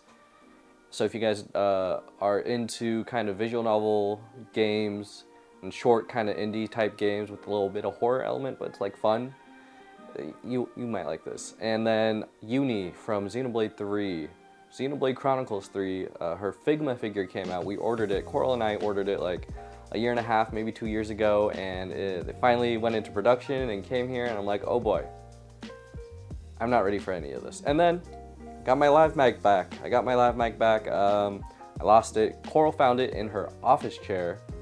It just fell in like some random compartment. I don't know how it happened. My whole little lav kit fell in there, and I finally found it. So back to a little more isolated audio where it sounds a little more fuller. My shotgun mic that I used is fine, but I like the lav mic for just, you know, one-on-one conversations like this. So we're gonna go ahead and open all of this. We're gonna review all of this together, except the Pokemon cards that I specifically bought for future videos, but I will talk about it. So what do we start with? Right here, the wonderful Letterman jacket. This sucker, this baby right here. I believe there's a Worlds design right here on the side. And then right here is the back of it. It costs over $130 MSRP. So without tax, since tax for Anaheim was, I believe, 7.75%, give or take. So I'm just gonna say 8% tax. I'm just gonna round up, 8% tax. So that added on nearly another $10. It's like 140. So this was the first item that got rung up. And I'm like, why is it $140? But the point of sale service, or the little cashier spot, it showed tax like immediately applied to the item. So that was kind of nice, but it's kind of a hard pill to swallow. They did have the denim jacket, the Rockabilly denim jacket, which I kind of wanted. Actually, I really wanted, but they didn't have my size. They restocked it, but they didn't have my size at the time. If I would have waited, I would have gotten it. But Jake ended up getting that one. Jake wanted to get this one, but when I told him it was 130, he was like, ooh. Because he had both. He had both the denim and this Letterman, and he was like, you know, I'll save my money and I'll just buy one. So he ended up getting the denim, and I ended up getting the Letterman, which worked out because both different designs, and I really like this Letterman. It's really cool. The patches right here are fuzzed. They're like kind of embossed, they pop out a little bit. It's pretty cool. All right, now I guess we'll keep the theme on the clothes. This right here, the jersey. This is one of the jerseys. This is like a regular shirt jersey, like a soccer type of jersey. You get the letter Anaheim 25 in the back. Just simple design, the Anaheim Pikachu, and you know, drive up kind of restaurant design, Worlds patch on the side. I wanted the baseball jersey, but I was unable to get it. And we first went there on Thursday around 11 or so. No, Thursday around 1. They had the Anaheim jerseys, but they had the Anaheim baseball jerseys, but they were all sold out of regular sizes. So like small, medium, large, and extra large, they didn't have. They had like 5, 6 XL, 4 XL, and there's just no sizes for me in stock. And I think if you got there Wednesday or an early Thursday time slot, you would have gotten it, because I'm pretty sure they ran out of jerseys, like baseball jerseys, really fast, because on Friday when I went, completely wiped out, and we went out like 11 in the morning. But yeah, I was glad to be able to get this jersey shirt because Jake got it and I saw it. I was like, oh, I didn't know they had that. So when I went on Friday, they had 1 XL size left, which is like fine. I usually wear a large or XL. So this works just perfect for me. And then, of course, the backpack. What I really like about this backpack is, try to get up from my tripod. again, you have that kind of raised patch design, the furry patches design, and then right here on the shoulder straps, you can put your pins. They have pin slots for you to use. It's actually a pretty neat feature. And they have these, they have these straps on the side for you to put your playmats on the side pockets. And then a free strap, right, or a free side pocket here for whatever. And then, you know, the compartments in here are pretty nice, but we'll go into more detail a little bit. Kind of just surface view, highlighting everything that I got. Deck boxes. Anaheim deck box. This is the Rockabilly, Arcanine, Squawkabilly deck box. I also got the standard, or one of the other designs with Meowth in the car, and then the coin and damage counter dice set, which there's 3 of them, and I can only find the one. Jake found the other one with the Jigglypuff coin. This one is with the Pikachu coin. And then I got a couple of pins. I have the Arcanine and Pikachu pin, along with the lanyard pin set with the Pikachu and the Toad's Cool pin. Of course, gotta get the card sleeves. Rockabilly card sleeves and standard design Anaheim card sleeves. And of course, I got the Worlds playmat and the Rockabilly playmat. Well, I mean, they're both Worlds playmats, but the Rockabilly design and the other design, I forget what it's called. Of course, got to get all the exclusive plushies right here. Pikachu, Jigglypuff, Machamp, and Fennekin. And by purchasing both the skateboard, which I traded for the jukebox, and Gyarados, I was also given this Anaheim pennant flag, which is kind of washed out by the sun. And there goes Pikachu, he fell over. It's pretty cool, and I was given a code for 15% off at the Pokémon Center, which is nice. Jigglypuff also fell. Pokemon cards, lots of Pokemon cards. So I got a Black Bolt and White Flare ETB, but in the middle of the video I gave my Black Bolt ETB to Jake because he didn't get any vouchers.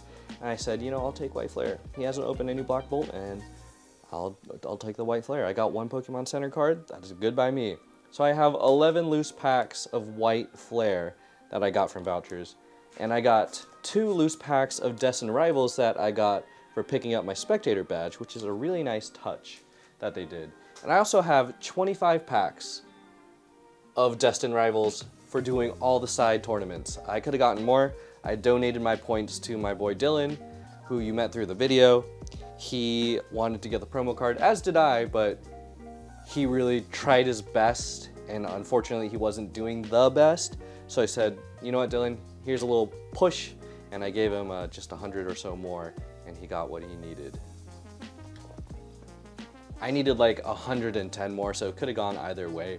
But you know, this is his first time at Worlds. It's all of our first times at Worlds, but this is his first time at like a big event. He's never even been to a regional, so we got to make this memorable. We got to make it a core memory. The mug. I got a mug. We like mugs in this household. We have too many cups. I wanted to get the milkshake cups or the milkshake glasses. But I'm kind of glad I didn't because I don't have space at all. I would have been stressing for space. So I'll just settle for the 1 mug, but those 2 milkshake glasses are cool. I might pick one up on the aftermarket because it was $20 for retail. Can't imagine it's that much. The puzzle piece, 100-piece puzzle piece, that was very much an impulse purchase. Coral and I don't do puzzles. Jake was telling me his family does puzzles. And I said, you know what, that's cool. He picked up like a 1,000-piece puzzle. I was like, I want to pick up a puzzle. So I kind of just fell into some random FOMO. Oh, and I guess Shrouded Fable. They had booster bundles of Shrouded Fable for Thursday, Friday, and I think Wednesday. And then Friday afternoon, Saturday, and then maybe Sunday, they had Destined Rivals ETBs, Pokemon Center Edition. So yeah, they had certain allocation for the later times. So the earlier, they didn't get Destined Rivals, they just got booster bundles, and the later, they got the Pokemon Center exclusive ETBs, which I think is fair. I think that's fair. What else? I think that's really it. So let's go ahead,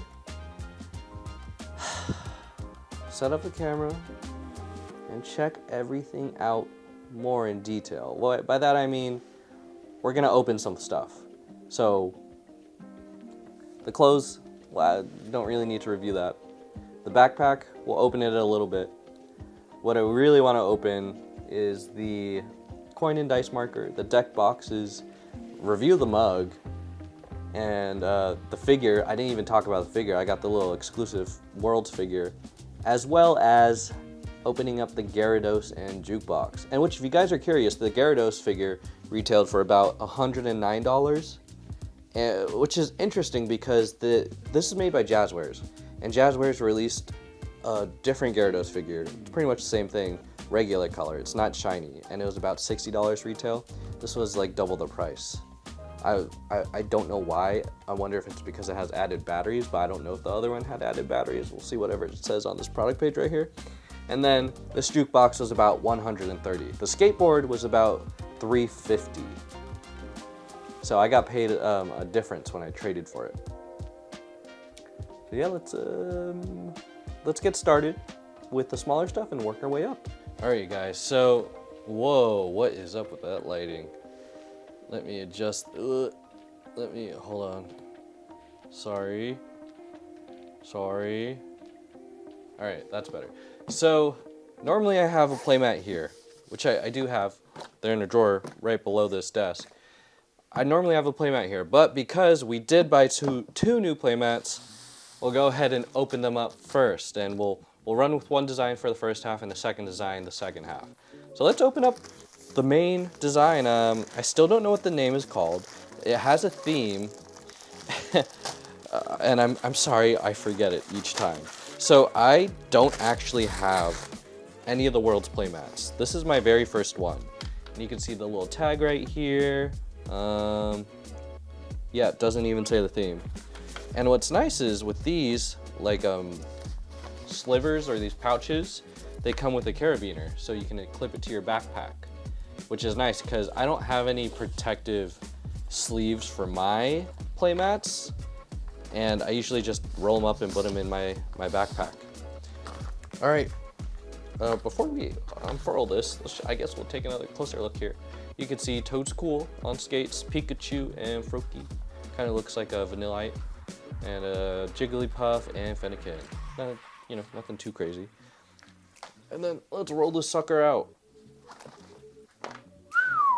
Look at that. Party.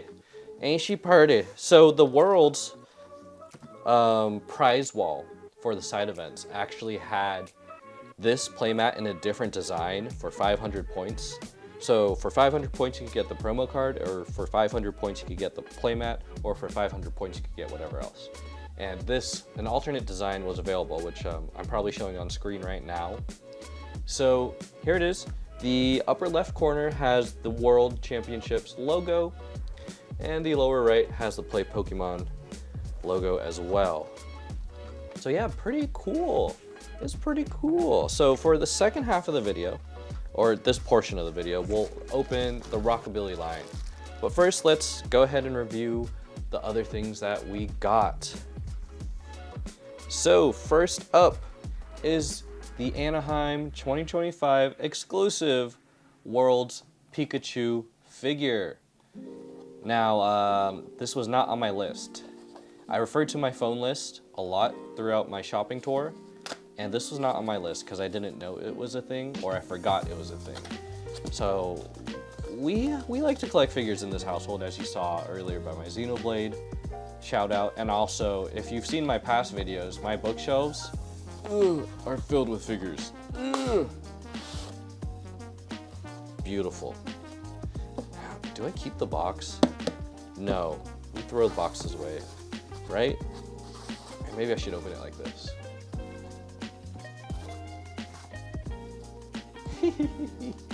He's so cute.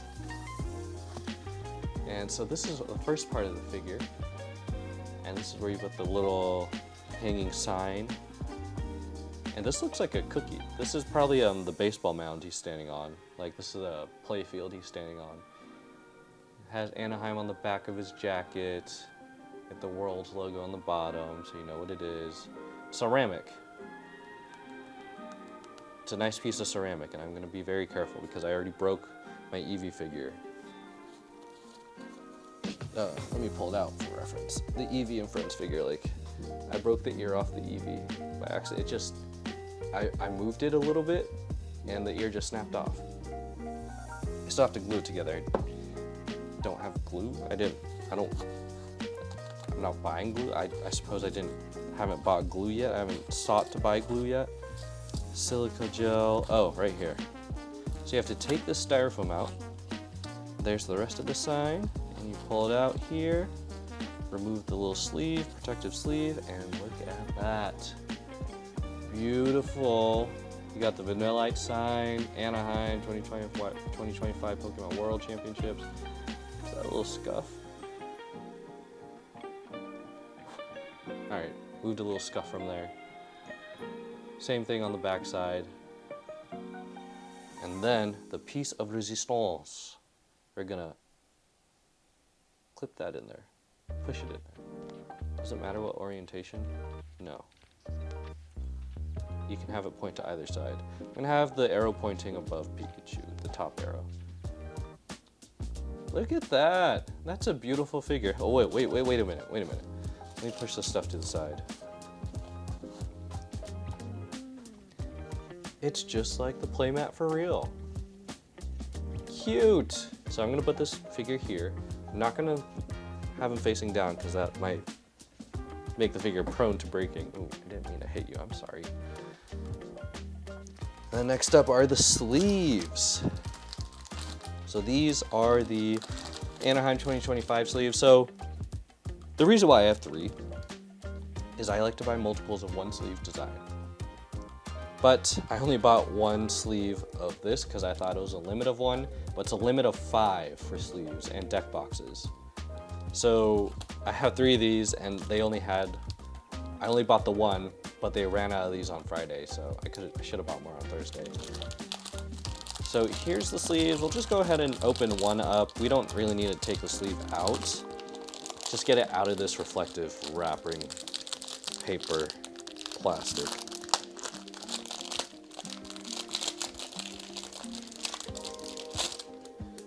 Good old ASMR. Look at that. Simple. Cool sleeves. Nothing special. And then the Rockabilly one, same thing here. Pikachu in a cool jacket. Anaheim 2025. I wish I had more of the Rockabilly ones. Maybe I could find someone to trade 1 Rockabilly for one of these. I think that would be nice. A nice 1-for-1 trade. So we'll put that off to the side here. And then next, what should be next? I think we gotta keep continuing on the TCG stuff. We gotta go the deck box. We'll go more into Rockabilly stuff later. First I wanna get through this design. So here's the double deck box for Worlds. I don't know why I keep saying that. Here's this version of the double deck box. I think there's 3.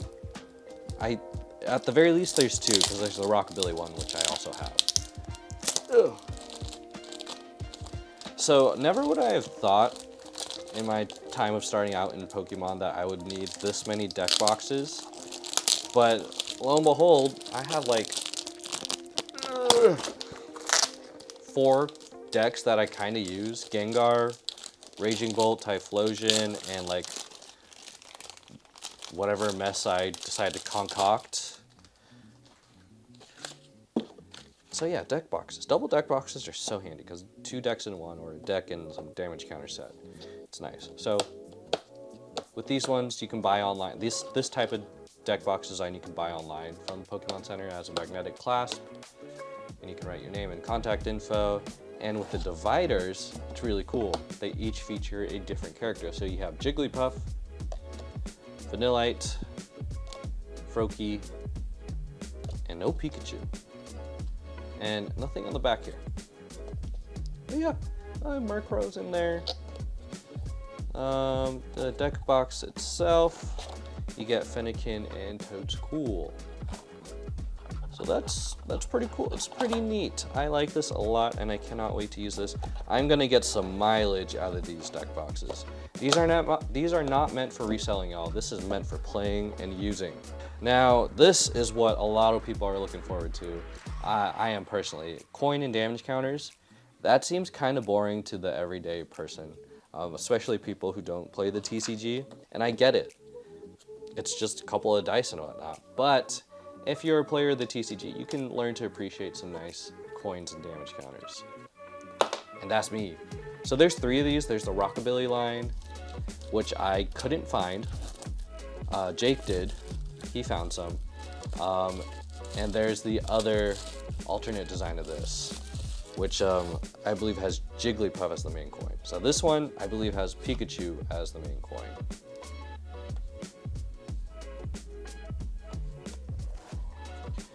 It's funny because Jigglypuff is on the back here, right? All right, let's hold her up to the camera. Look at that, that is premium. And this won't go in my regular dice set counter container. I want to keep it here. This is nice and felt. It's carved out for the coins. This is your poison marker. It's translucent. And this is your burn counter marker, also translucent. Now this retailed for like $35. That's expensive for all this. But that's a pretty hefty coin, and the design on the coin, if it'll focus, is pretty neat too. It kind of has like a glitter gloss on the back, and on the head side you have the Pikachu. So it's kind of pricey, and it's really just a one-time purchase. You know, if you play D&D, I don't, but if you play D&D, you can't say much. You have no excuses, y'all. You spend so much money on dice. Don't even get me started. Just don't come attacking me for buying a $30 damage dice countered set or whatever. It's cool. This is what I like. This is what I use to play. I'm going to use to play every now and then. I do wish I had the other ones. That would have been cool just to have in the collection and just, you know, prop it open, have it displayed. Having this as a nice display piece is also really cool because you could just have this open, maybe have this next to the other two in a glass display, kind of like jewelry. I don't know. But it's just cool to me. It's just cool. And then what else? What else am I looking for? This is the last of the design of everyone in the car. It is the mug. Open the mug here. Definitely not keeping this box. I'm trying not to keep boxes, you guys. It's a bad habit.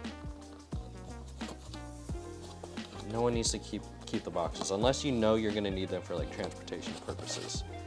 Is the mug intact? It is. It survived the luggage trip, which is good. They packed this really nicely in here with all the styrofoam. I mean, we brought mugs and cups from Japan, so I would hope so. This is a hefty mug, y'all. This has some good weight to it. There's the Pikachu. And there's the Jigglypuff with the jukebox. This is hand wash only. Do not microwave. If you microwave it, it's gonna burn some bad stuff to the mug. Most of our mugs are like not dishwasher safe anyways. That's pretty cool. That's a cool mug. Put it right there. Right next to this thing. There's trash everywhere. There's boxes and wrappers everywhere. All right, y'all. I'm gonna go ahead and clean this station up, and we'll move on to the next set of items to review. Now, will I ever sell this stuff? No. Will I ever sell this stuff in the future? Will I go to Future World stuff and buy and sell? No. Will I be your proxy? No. This is all for me. This is for my memories. This is for my keepsake. This is for my household. This is stuff that I want to show off and share with my friends and family. That's what it's meant to be, man. All right, so here's the Arcanine Rockabilly playmat case. Right there at the bottom, you get the world stamp, and of course the carabiner in all black. Let's roll it out.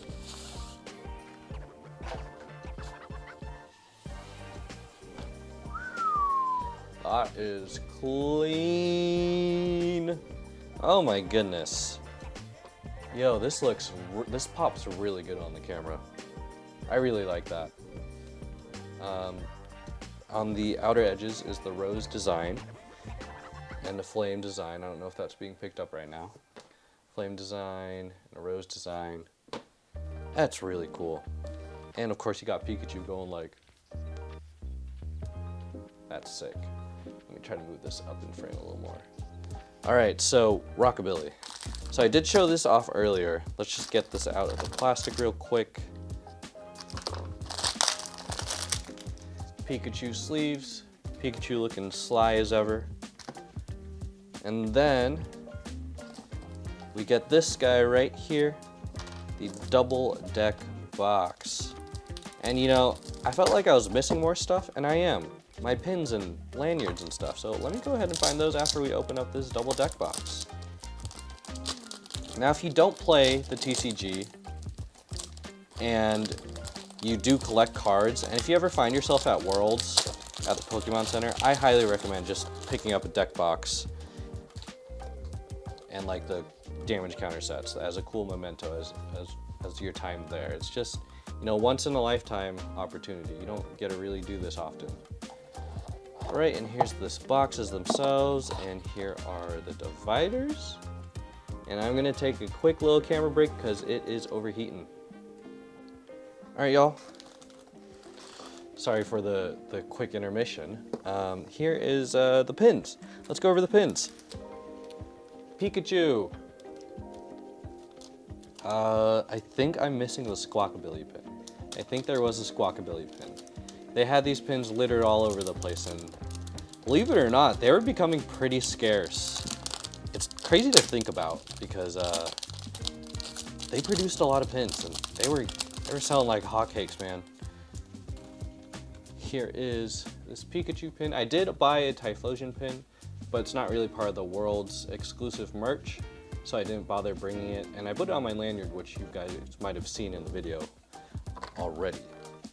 It's Pikachu, and we get the Arcanine right here.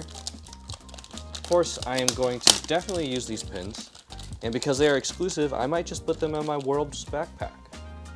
But what I do want to get is different pin backings, because these pin backings are okay, but they tend to fall out. So I need to get the more secure metal ones. And this isn't Rockabilly themed, but Toadstool. I saw this pin in their little preview, and I said to myself, I desperately need that. That is just a cool pin to have. Toadstool is a silly little Pokemon, so of course I have to get him. He's just skating around, having a good time. The color dichotomy between the designs is so jarring on how it's picked up on screen. It's always so interesting to me. Now, the final pin in lanyard set. This actually sold out on Friday. When I got there on Friday, sold out. People really wanted this. And I wanted this because I'm not a big lanyard guy, actually. I have a lot of free lanyards over the years, whether it's for work conventions or SakuraCon, like local anime conventions, or like even PAX. I have my own lanyards like through there, but none of them really spoke to me. Oh, Gundam too, I've gotten lots of Gundam lanyards. But because this is something that I bought and it wasn't a freebie, this is something that I wanted, that I sought out, this lanyard is gonna be my go-to lanyard for mostly anything that I do that requires a lanyard. I don't use my lanyard for keys. I use lanyards for like passes and whatnot. It's pretty cool. You got the rose design, you got the Arcanine on both sides. On the interior, you get Squawk and Pikachu, and exterior Arcanine. And then it does come with this pin. It does come with this neat little pin of Pikachu. Of course, the backing, same thing, dual backing, mind you, so it's extra secure. So that's it. Oh, wait a minute. Aside from the Pokemon cards, we do have this 100-piece puzzle. That's the artwork. You don't need to see the pieces. So that's pretty much it for all the smaller stuff. So I guess we are ready to move on to the bigger things. The bigger, the better, the bolder. Now this won't be able to be captured on my top-down view, so let's go ahead and change angles. Is that in frame? Alright, let's see. So I did have to practice on how to open it. It's kind of tricky, so let me change my screen and angle here so I can see. Ooh. This is the Gyarados box. Right here in the center is the Velcro latches to open it. And then you're met with this, and this also pops out. And you're picked up with this black embossed kind of design that says shiny Gyarados right here. All right. Then right here, you have to be a little careful because you gotta bring this out and then lift it up. And there she is, Gyarados herself from what lake? Lake of Rage? I forget. But there's Gyarados. This is a pretty cool design, mainly because this background right here is part of the box itself. So the box is part of a display pretty much. So if you wanted to, you can keep the box as the whole display piece, but this would need to go in a corner, like a corner shelf or something. Like you could just, take the statue out itself, right? So let's go ahead and do that.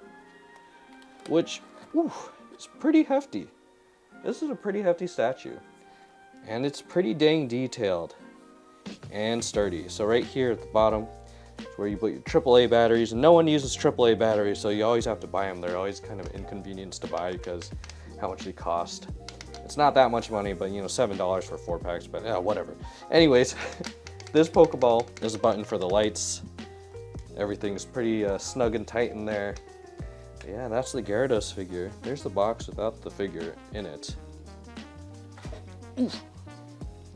But yeah, that's Gyarados, $109. I don't know why I bought him. Didn't really need him, but this is cool. This is you only live once, right? Have fun with it. So I need like a huge corner display for this Gyarados. Now, because it is Jazzwares, there are seam lines right here that you can see. Just keep that in mind if you ever want to pick that up. It's not a $200, $400 First Four or Kotobukiya figure.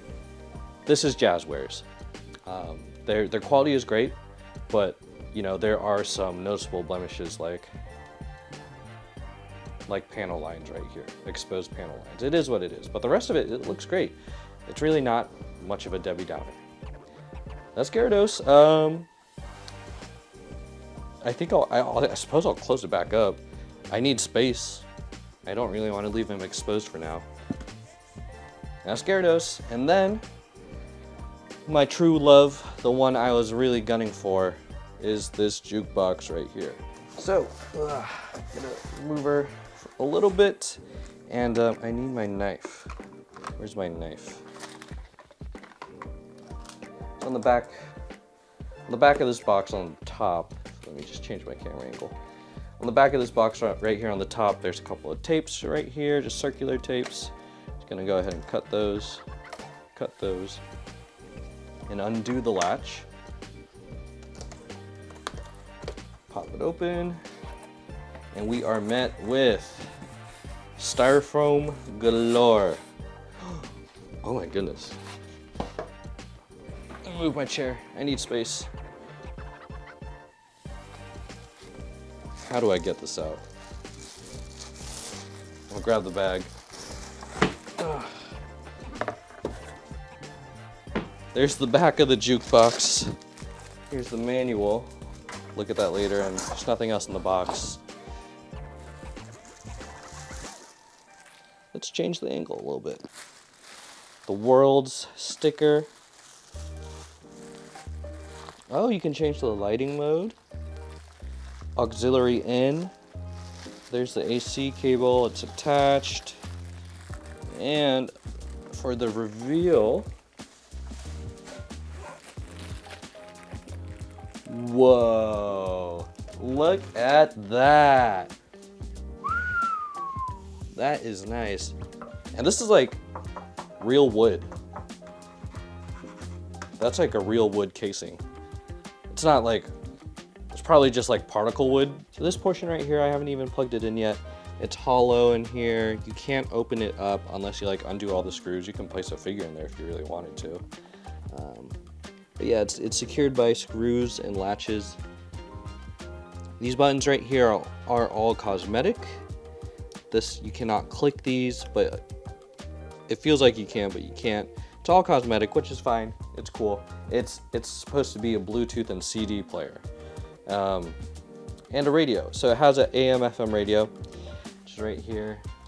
Now, people are like, why would you want like a radio in the world of 2025? Well, I have a radio. I have it to listen to games and music. The internet radio is not as fast as real-time radio waves.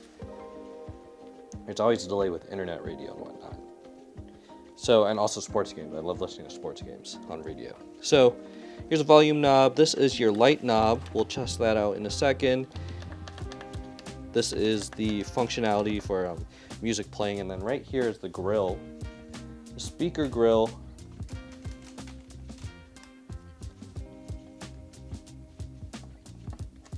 For the CD player. Here's a little cardboard piece that you remove, and that's it. That's the CD player. It's pretty nice and hidden. It's a well thought out design. I've been told that you can find a similar copy of this, one more generic looking brand, online, like Alibaba or whatever. This is Pokemon themed. This is what I want. This is what I paid for. Let's go ahead and test it out. I don't think I can showcase any music without getting copyright striked, so bear with me if any music does come up. Yep, look at that. Glows blue and it has the red accents. That is pretty cool. And then here's the power. CD function, FM, AM, FM aux. Bluetooth, CD. So there's no AM. There's no AM radio. So the speakers are located in the side vents right here. Both sides, you got speakers, and it sounds fine for a radio. I will test it out on the CD and Bluetooth in a bit. But that's pretty much everything. All right, y'all. So I unboxed everything. That was a whole lot of work, and this vlog isn't even over. I'll probably record more later tonight. I have so much to say on closing thoughts and all the merch and gear I hauled over and the stories I had. Another intermission.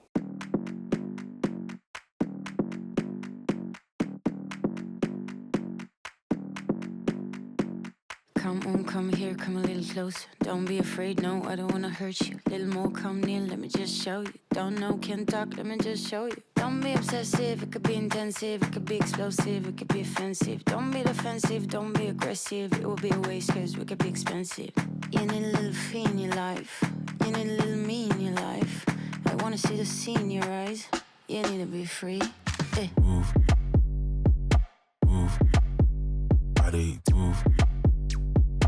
Move your body, do you move? Move, body, move. Move your body, do you? No copyright here. All right, guys. Worlds 2025. Here is the Burger Pikachu. This thing's like bigger than my head. So, Pokémon Center. It was amazing. This, I don't really want to know how much I spent. I know how much I spent. Take a guess on how much I spent in the comments down below. Walking around the convention center and like throughout town and the airport actually elicited a lot of fun comments. The first one was the vouchers at the cashiers at the checkout stand. So I got 4 vouchers and I obviously used them all. And the cashier, she grabbed all 4 and she was like, let's make it rain. I'm like, that's so funny. I got so lucky.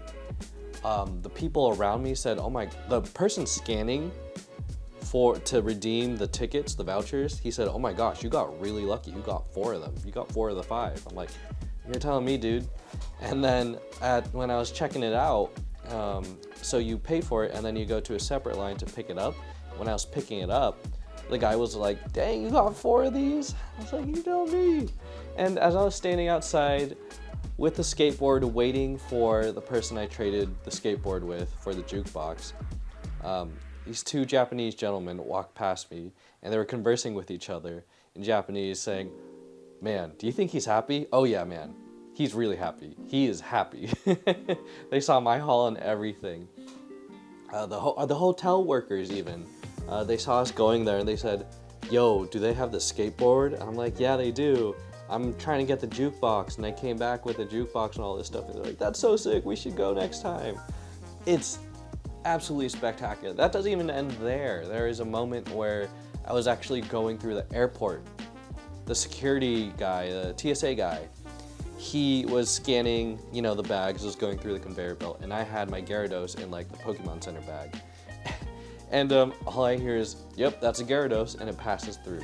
And when I was leaving the plane, the stewardess and the captain said, yeah, what's in the bag? And I was like, it's the Gyarados statue. And they said, oh, someone else had the jukebox. And I said, it's in a check-in bag. Oh, and the In-N-Out. People at In-N-Out were curious on like what we had in our bags and what we did and how we were doing.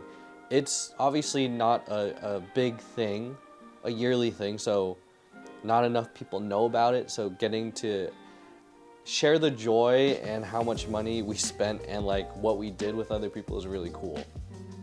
That was like one of the many highlights of the trip.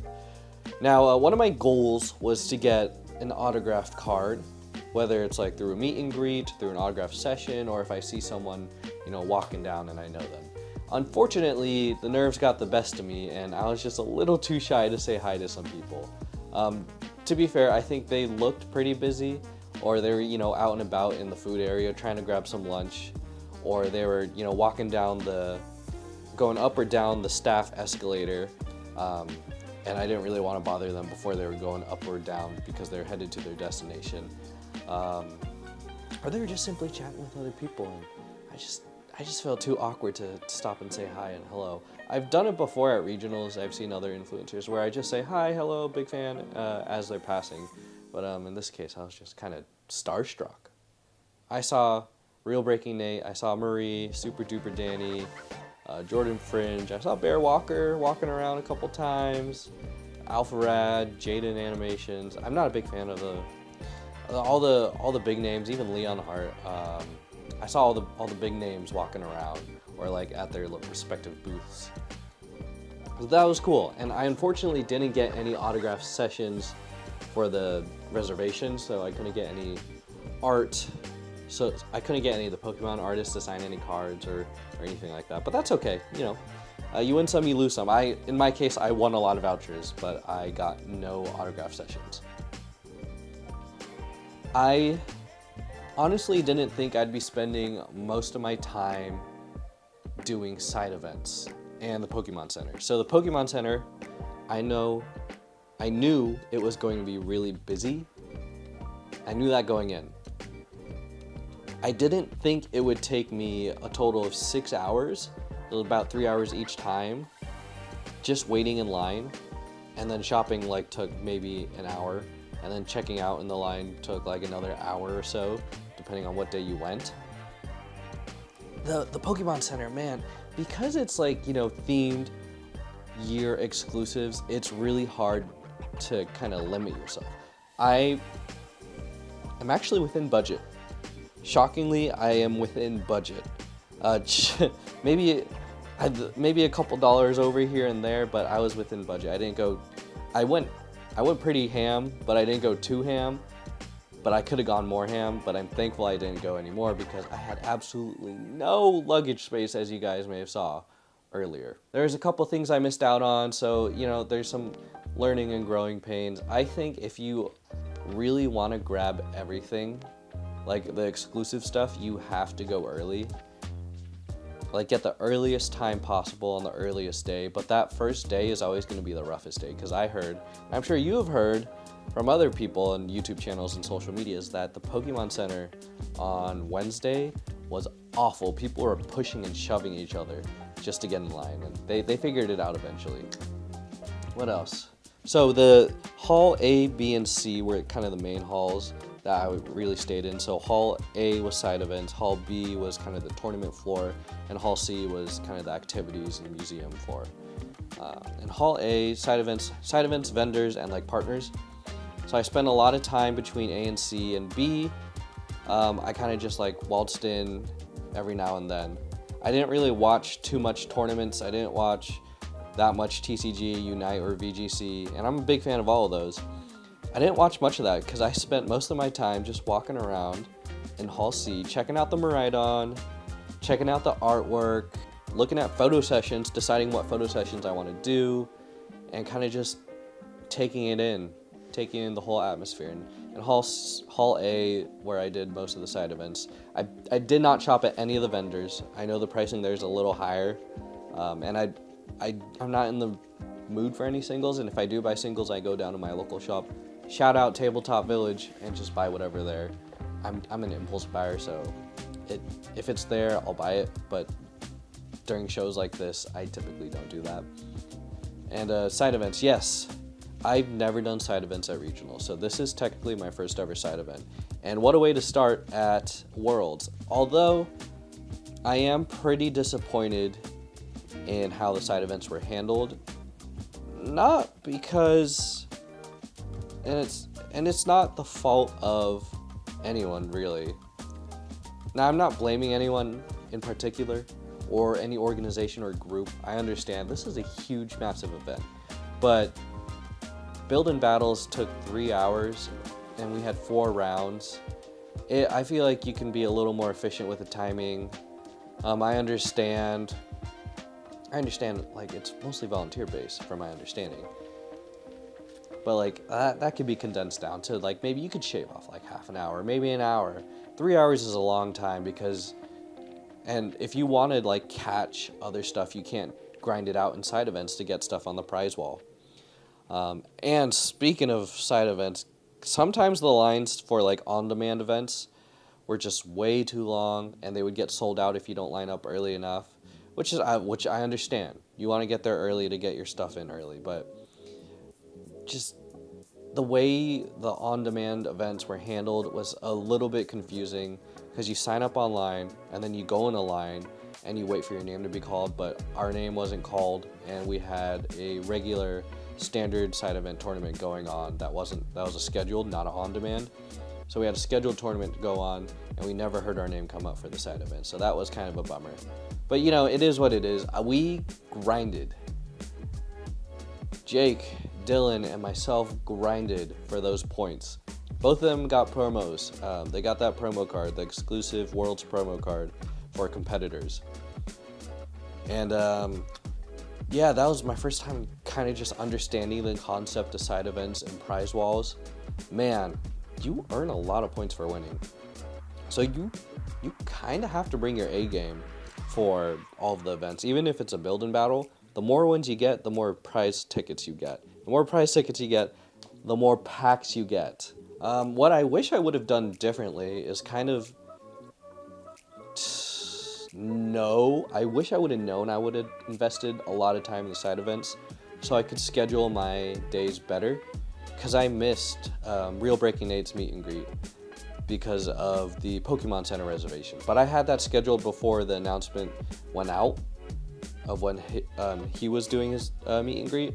So I guess that's not my fault, but like I wish I scheduled my side events better, because that also affected my other opportunities just to watch panels or go like to a game show or whatever they had. Brian David Gilbert had a game show and I missed it because side events ran over time, and I just couldn't miss the beginning. I missed it. Like I missed the beginning of it, and at that point I was like, you know, it is what it is. But you know, scheduling the Pokemon Center, you can't really expect the whole schedule to come out and so on and so forth. You know, the Pokemon Center, it's hard to schedule what you want when the Pokemon Center is right smack dab in the middle of what you want to do. So try to schedule Pokemon Center visits as early as possible on any day. Just obviously don't go in the later days. Stay in the early half of the week. Don't go in the latter half of the week. I wish I would have traded more. I sincerely wish I would have traded more and taken the little activities more seriously. They had like scavenger hunts for pins, so you can collect pins, like exclusive pins, and meet people, meet other people, and talk to them. Because there was one scavenger hunt thing for the pin collecting where you have to find someone with the great creator badge, and they'll give you a pin. And because I was vlogging throughout the floor, people thought I was a creator. Like, I am a creator, a content creator, but I am not a creator in the sense I have a badge. I'm just a spectator. So they're like, oh, never mind, don't want to talk with you. And I got like serious, a little bit of imposter syndrome in that moment. But it's all good. It's all fun and games, right? What else? You know, hotels and flights were kind of expected. Now because I was grinding at side events, I did miss the finals for VGC and TCG in the arena. That would have been cool to see in person, but I'm kind of glad I did what I did, because Sunday, it was so much easier to check out all of the other booths, get your photo sessions without waiting in longer lines, take opportunities to check out art without a huge crowd. So honestly, skipping the finals was kind of good for me. Unless someone I know is at my shop is in the finals, I will go. But in this case, I won't. Now for next year, it might be a little hard to coordinate everything because it's going to be in San Francisco, and they announced they're doing 2 concurrent events. One little whole like Pokemon XP experience thing, and then you have Worlds itself. But yeah, Worlds 2025. Thank you guys for being on this journey with me. It's been crazy. I flew in at like midnight. I didn't get home until 1, and I didn't go to bed until like 3 because I had to unpack everything and sort some stuff out and make sure nothing was squished, and shower and then get ready for bed and whatnot. What is my hair doing? I'm a mess in this vlog. Yeah, I'll open these cards in a different video. If I were to open these cards in this video, it would have been way too long for what it is. It would have been way too long for what this video already is. So, what else would you like to hear from me about Worlds? What else would you like to see from me in the future? If you like this video, if you're enjoying this video, make sure to leave a like and subscribe for more content in the future. And with that being said, my name is Kevin TCG, and I'm gonna go to sleep with a burger Pikachu. Peace. 涙の色はエメラルドブルー宝石みたいに光ってる流れ星を見上げていたあの夜も